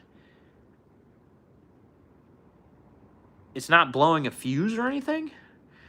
So to me, yeah, it would be in the wiring to the controller rather than the wiring to the truck. If that makes sense, because if there was a short in your trailer or the trailer wiring from the fuse panel under the hood to the outlet back here, it would, if it was a short in that, it should blow that fuse. But because it's in the brake controller only, I would look really close at the brake controller wiring. And it's possible, Yeah, yeah, that doesn't sound fun.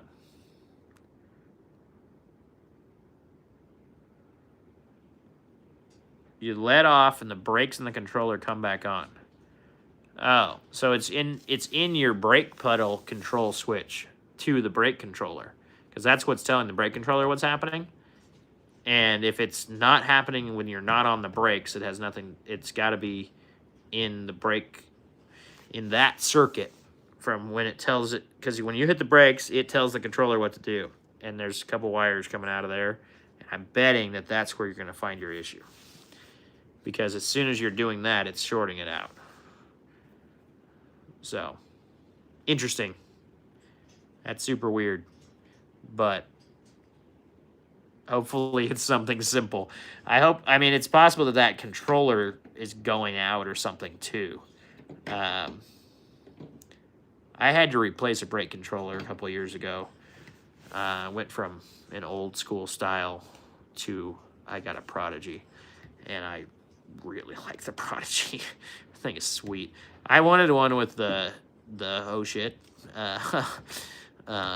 grab, because I like that, and it has saved my butt. I was towing doubles one time, trying to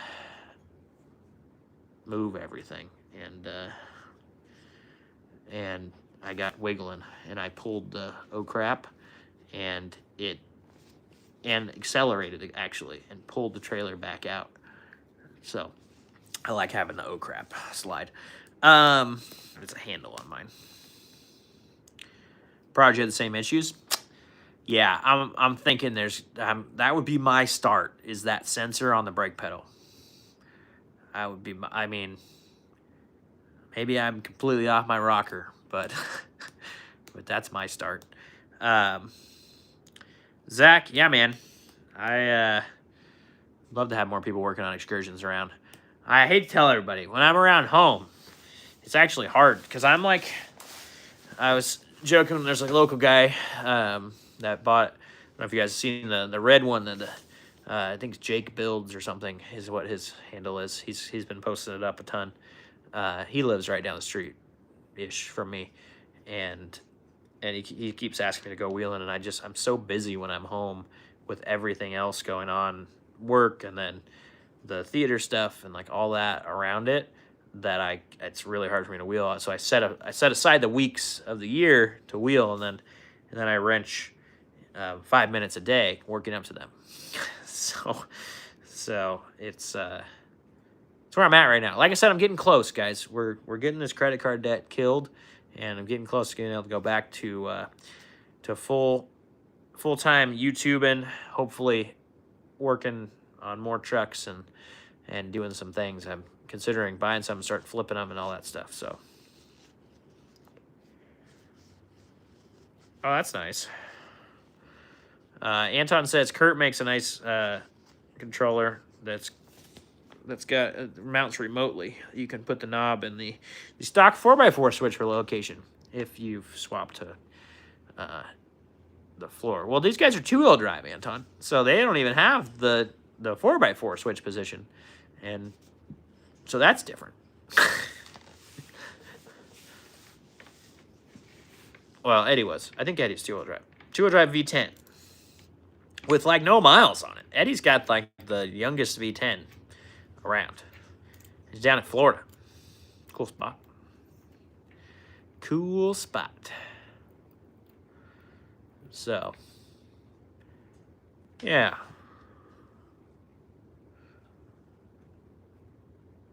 Yeah, it's the perfect option, actually, with the two-wheel drive, because then you could get you don't need the whole bezel. I think you could just replace that one little square. And Buckeye Excursion Parts, if you want the 4x4 bezel, that guy has got bezels. So, yeah, Jake is awesome, dude. I always looking forward to, I love having people starting to help us keep these trucks on the road, so Jake's doing it. I'm considering starting to buy a couple and fix them up a little bit next year, hopefully. We'll see.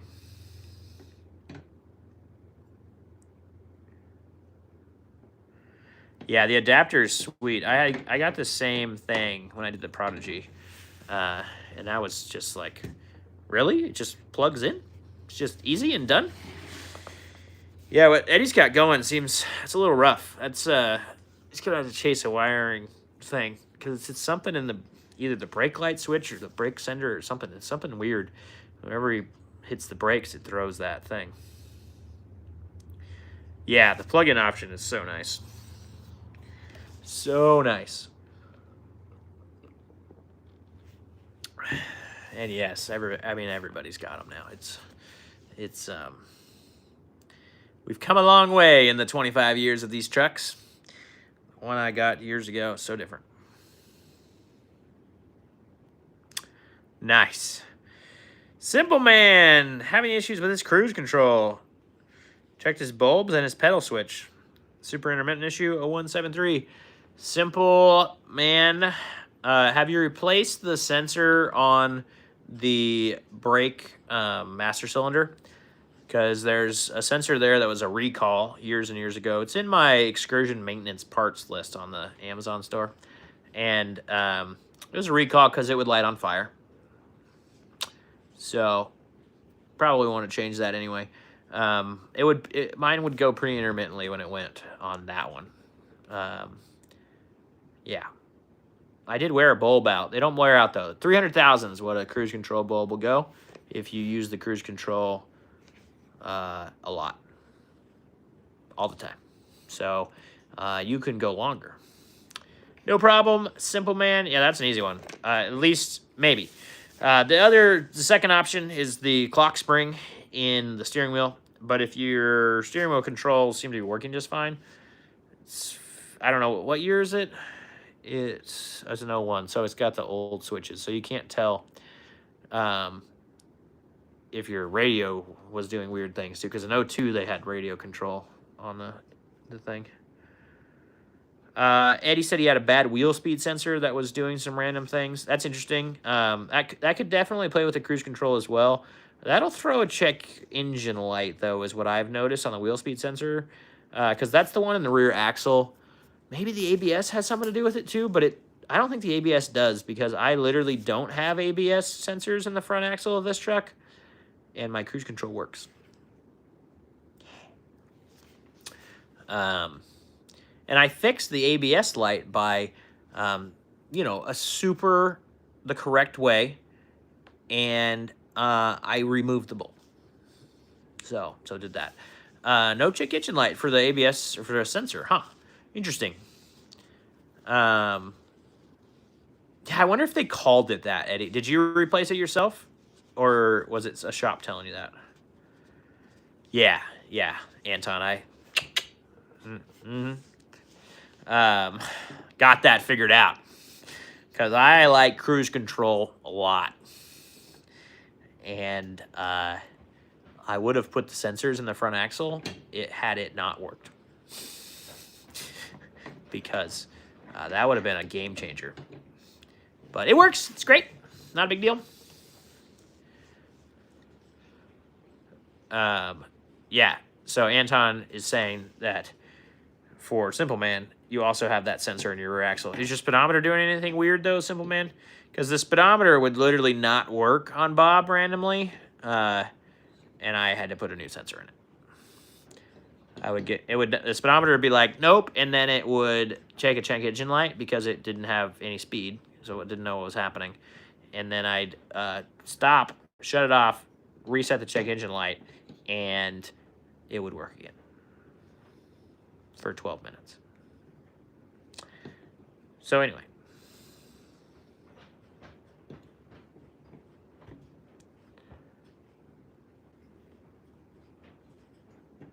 Exciting stuff, I know.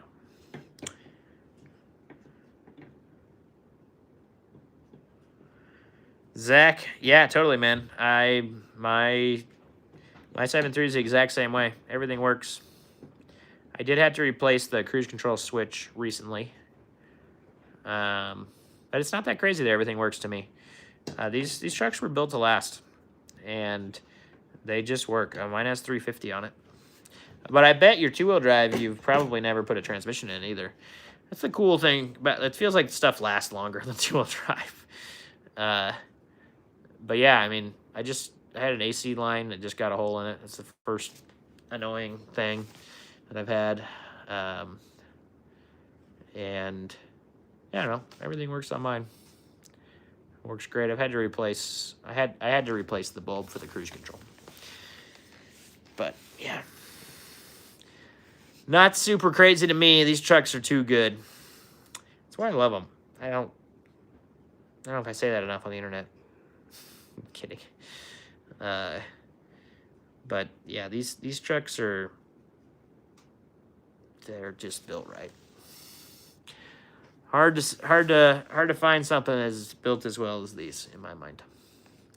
Especially if they're taken care of, like you actually fix stuff when it breaks, versus you replace the motor with a different one when the 6.0 blows up. I mean, that's so much worse for it. I kid, Anton. You have fixed and made yours much better, so it's very cool. But yeah, neglected maintenance will kill a vehicle very fast, and it's cool when people keep up on them, make them last. That's the goal of the channel. I mean, help people keep up on these trucks, keep them on the road. There's the Anton post we're all waiting for. There's no 6-liter guys in here today, Anton.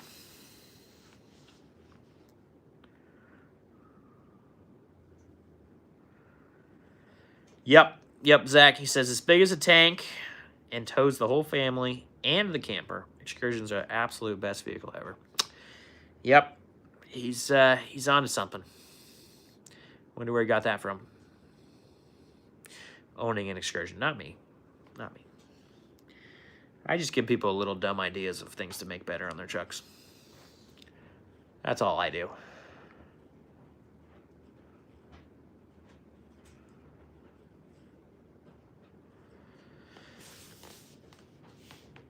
Yeah, that one engine, I agree, was, it had a lot of issues.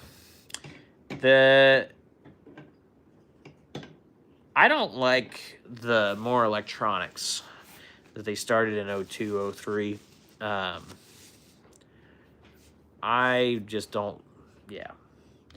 And I've learned something. I've said this on the internet a lot of times, that after 02, every Excursion got the automatic, systematic, electronic controlled air conditioning. And I learned I was wrong. So there, again, remember I was wrong like once? This is the one time. Yeah. So XLTs did not. So yeah. Anton says a 5R100. Yeah. Yeah, 5R is a pretty good transmission. Much better than the 4R. Kind of a bummer. I wish, I don't even know, maybe I haven't looked at this, but is it possible to put it behind a 7.3? I don't know. I don't think I've ever heard of anybody doing that.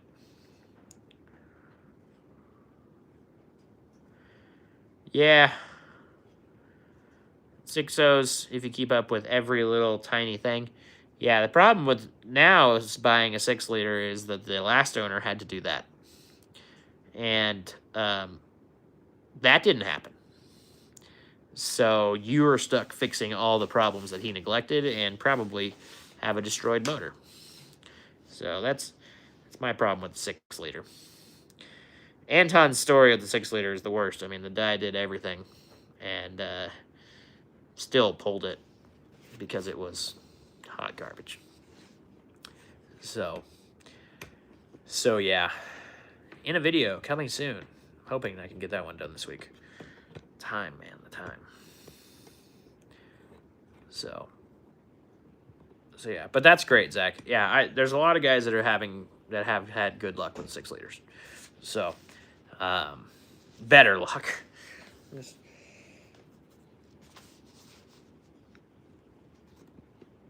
The luck that Anton had is terrible.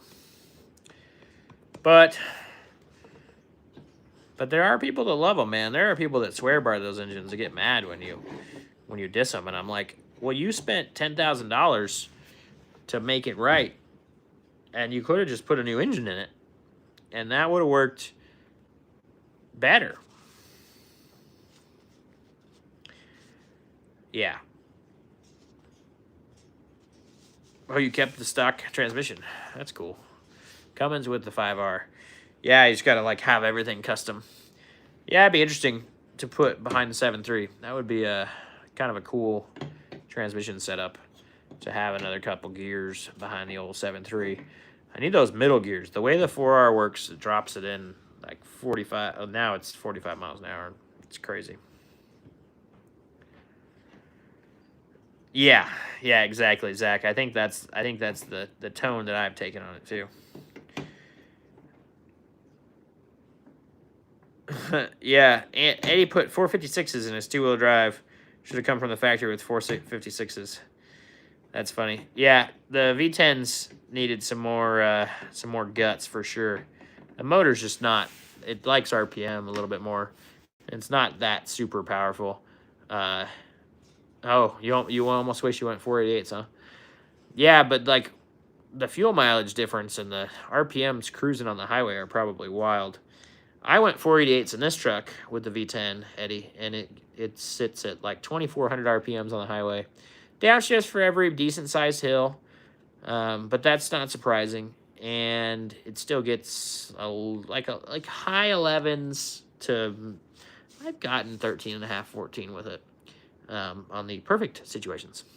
But it's more averages right around 12, which I think is pretty darn good for a truck on 40s that is 2 feet off the ground going down the highway at 70 miles an hour.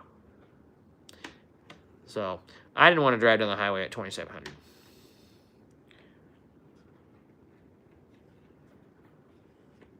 Yeah. Yep, Zach. Totally. That's what I've heard. You're at like 2,600. Yeah. Yeah, that's where I would have been with, I think a 538 put me at 2,750 or something, and then a 513 put me 2,550. The problem was the gear gets smaller when you go above that 488, and so I went with the old school rock crawler mindset of I like thicker gears. So this truck will never tow, but I totally get it for you towing and doing what you're doing. Two-wheel drive 7.3 should have come with 373s. Yep. Yeah, and the two-wheel, I mean, maybe you could get a tow package V10 with 410s two-wheel drive. I don't know that I've ever seen that. Or 430s was a tow package. Was it 410s or 430s? I think it was 430s. But yeah, I mean, it makes sense. If you're towing all the time with a two-wheel drive, it's cheap to change the gears in two-wheel drive. Same thing, Zach. Pretty much every Excursion came from the factory with 373s, unless there was some really deep heavy-duty tow package that had a 430 on the V10. V10 only. 430s were a 5.4 option. Interesting. Maybe? I think I've seen somebody, though. I feel like somebody posted they had 430s with some heavy, like HD tow package or something with the V10. I don't know. All these are the things that, like, we talked about every week, I think, of the Excursion was such a checkbox vehicle that there were no packages that really allowed much of anything. So, like, the mirrors, I thought forever, I'm, like, trying to figure out what the package was that gave us the tow mirrors. Was it a tow package? No, because every one of them had a freaking tow thing. So, it's literally a checkbox. So, somebody could have checkboxed, and I think you could get a 430. What is recommended for 35s? When I put larger tires on, I definitely noticed a power loss and more fuel consumption. You can look up gearing calculator or something like that. There's a calculator that'll tell you and it'll get you at the same RPMs as stock with whatever gear. I mean, honestly, it's probably a 488 or a 456 with with a 35 to make it back to stock. And then if you want a little bit more power, you could go 488s or something. Like I said, if I were to tow anything with Bob, the 488s would not cut it. But the Bob does not tow. It's not his job. He has a job to drive over rocks. So I don't try and make him do things that he doesn't need to do. And I don't like the idea of like 1,000 miles on the highway with the engine running at 2,700 RPMs. So it's too far. It's too many RPMs. It's too loud and annoying. That's how spark plugs get shot. But yes, Anton is correct. Depends on engine and mods, engine mods. But it also does and it doesn't. I think you're talking about your V10, I'm guessing, Zach. So yeah, there's not a ton of upgrades V10 engine-wise, mod-wise, that are like big-time deals. I need to talk to AA Design Tune and get these tunes figured out. I've been talking about this forever. He wants to try and tune the V10. He thinks he can get possibly better fuel mileage out of it. Thinks he can get some more power out of it too. So I got to buy our V10s. Say this every couple weeks too. Our V10s have the same PCM as the 7.3s, which means the Hydra will go onto a V10. So we can build tunes with a Hydra, have 15 different tunes if we want, and make more power and or make it to where it only shifts first and second. So when I'm rock crawling, I can shift first and second, or only first, or locks the torque converter up as soon as the gas pedals hit, or I don't know, something like that. So I'm going to be working, I'm going to do that. I just need to buy the Hydra, and that's expensive, and trying to get out of that whole credit card hole currently. So we're not trying to spend money. That's where we're at. So that's why I'm stuck on that. Also, headlights. Been talking to the guy too. Would love to work with that guy.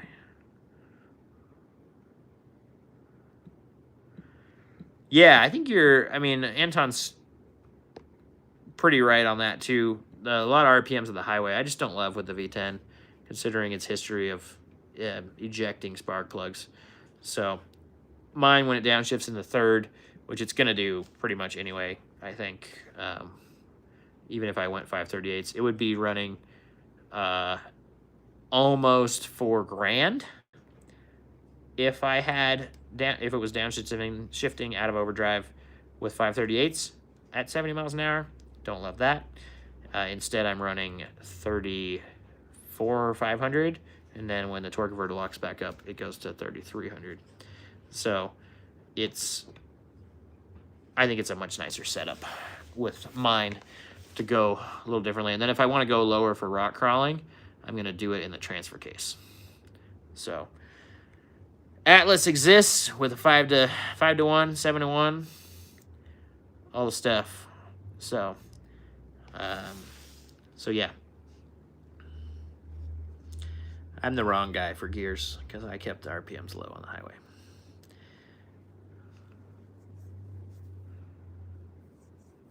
But yeah, I like the gearing calculator thing. I put in the transmission and all that stuff, so it gave me all the stuff.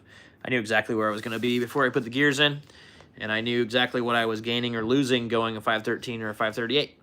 And so I chose what I did. Yes, Anton, or a doubler. So Anton gets my mindset. So it's different for mine, obviously. I'm in a lot of different boats on a lot of you guys. You want to tow a big trailer and have the power to do it. And so everybody that asks me, I think kind of goes, what? 488? Like, yeah, but like there's plans here.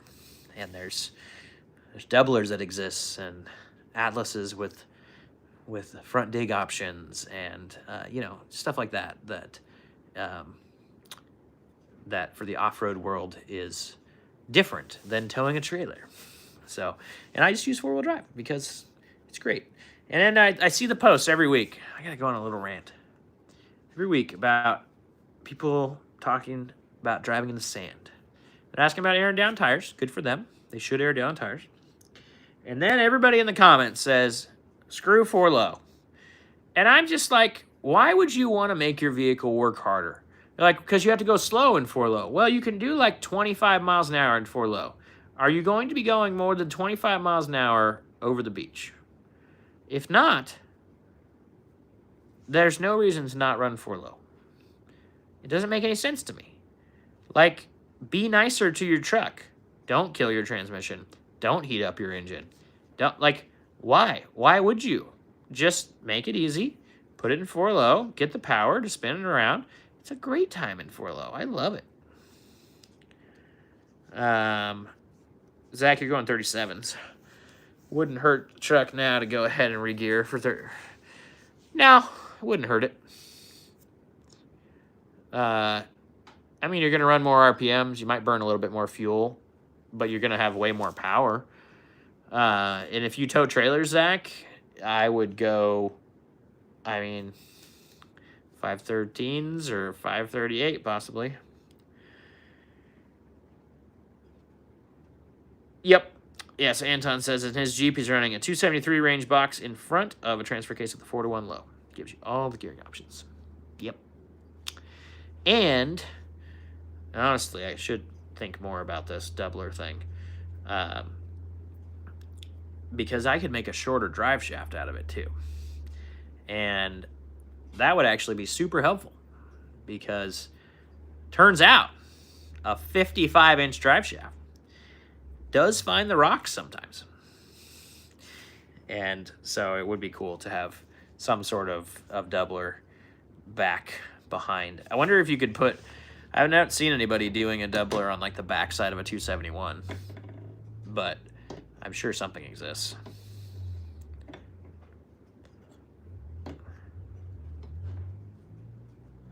Pull an 18-foot car trailer. Trailer will be getting upgraded to 20 to 24 8 lug.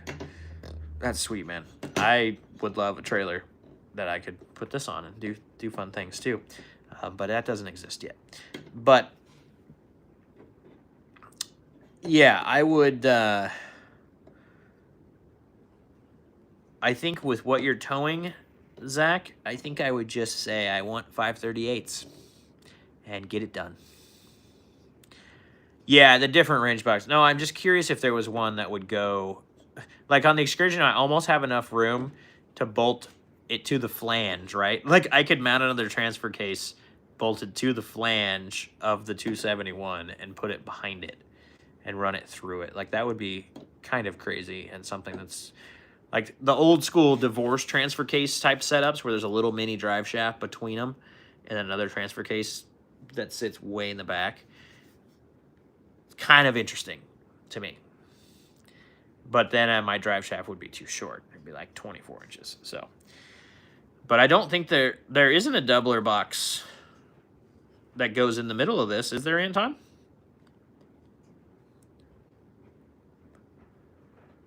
Gear Vendors, but there used to be, so is it the Power Wagons or something? Somebody had a divorce transfer case in an off-road truck.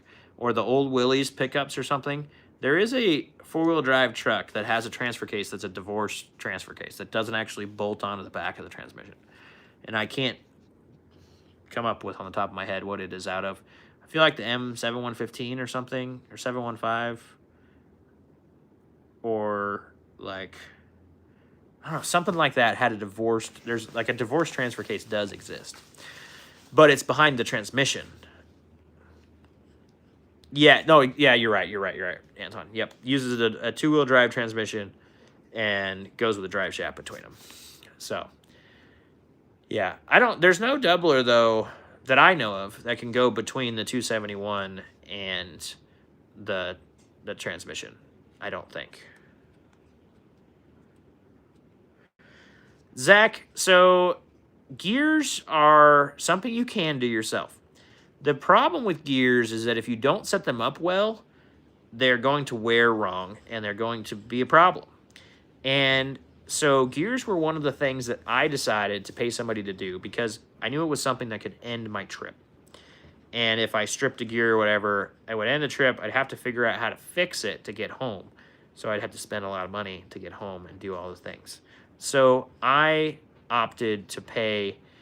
I'm really blessed to have the guy that installed Nitro's gears for 20 years, 20 minutes up the road.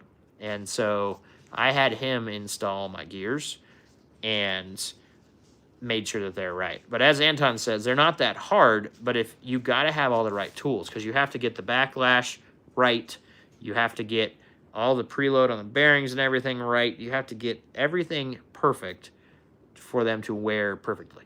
And so it's just, yeah. Hey, if you've done it before and you understand the thing, totally. That's great, Anton. No, I'm just saying my experience, my thing. I just have like, right, I have a lot of things I've done to myself, done for myself, done the thing, but I decided gears were one of those things that I wanted to make sure was installed by somebody that really knew what they were doing. So that's all I'm saying about gears. But if you've done them and you feel comfortable and you're not that worried about it, great. I've also just seen people like spend and screw up a bunch of money worth of gears, and that's not fun either. Perfect for cheap knockoffs. Great. Yeah, that's awesome. Yeah, but you didn't get a crush bearing delete and your end of your pinion gear that was messed up from the factory with the bolt on it to get fixed because they had a lathe. So, you know, all that stuff. Yeah, totally. My dad didn't do gears, so I never learned how to do it. So that's one of the things that I have kept to where I haven't done. So there's my 2 cents on it. Like I said, gears are just one of those things. Anton has the same, you know, thought that a lot of people have, is he's had a lot of bad luck paying shops, and that is totally true. Like, you could also pay somebody and they could screw you completely because they don't know what they're doing. So if you don't trust anybody around you and you think that you're going to take the patience and the time to do it right and they might not, that makes total sense to me. Where for me, I had the guy, like, the reason that I knew I was going to go get them done is because I literally had the guy that helped install. Like, the dude knows more about gears than I will ever know. He's probably forgotten more about gears than I'll ever know. Yes. Yeah, I've heard of the internet sometimes. Nah, you're right, Anton. But that was my thought. And I wanted to work with somebody local and do the thing, right? So I was really glad to work with him and have him. I learned so much about gears and doing the thing. I also just have somebody to go to bounce things off of to make sure that they're good. So it's great, you know. If you don't have the guy, especially down where some of you guys live, like, it makes total sense. Off-road shops aren't building cool stuff like we're doing now. Yeah, we don't have adjustable bolts. That's a 14 bolt. So, Zach, this is not that way. So you need to put it all together with, you can hone out your bearings so that you can move them in and out, get the shims right so you don't have to do it in and out, but you have to take the carrier in and out to do all the adjustments. So it's a little bit more work. But like I said, it's very doable at home. Hey, if Anton could do it. Just kidding. Yeah, it's very doable at home, but it's something that I opted to pay somebody to do. So there's my 2 cents on gears. I also need to call him because my fluid goes black very fast, and I don't know if that is the Detroit doing dumb stuff, or if that is something else that's weird. Yeah, we're still full float, yes, but we don't have the cool. The 14 bolts sound really easy to set up because that adjuster setup. So we don't have that. You have to pull in and out and put shims and stuff in the pinion, and yeah, I don't know enough about it. I watched him do it. I tried to learn as much as I could, but I don't know a whole ton about it. I just know the gear set has to come in and out, the carrier and everything, if it has things, if it's a problem. So yeah, a little bit more difficult. All right, guys, I need to sign off for the day. I appreciate the heck out of all of you guys. Yes, the Sterling and a Dana are super similar. So if you've done a Dana 60, it's super similar. Yeah, that's awesome, Zach. And like I said, gears are, if you have the patience to get them right, you can get them right.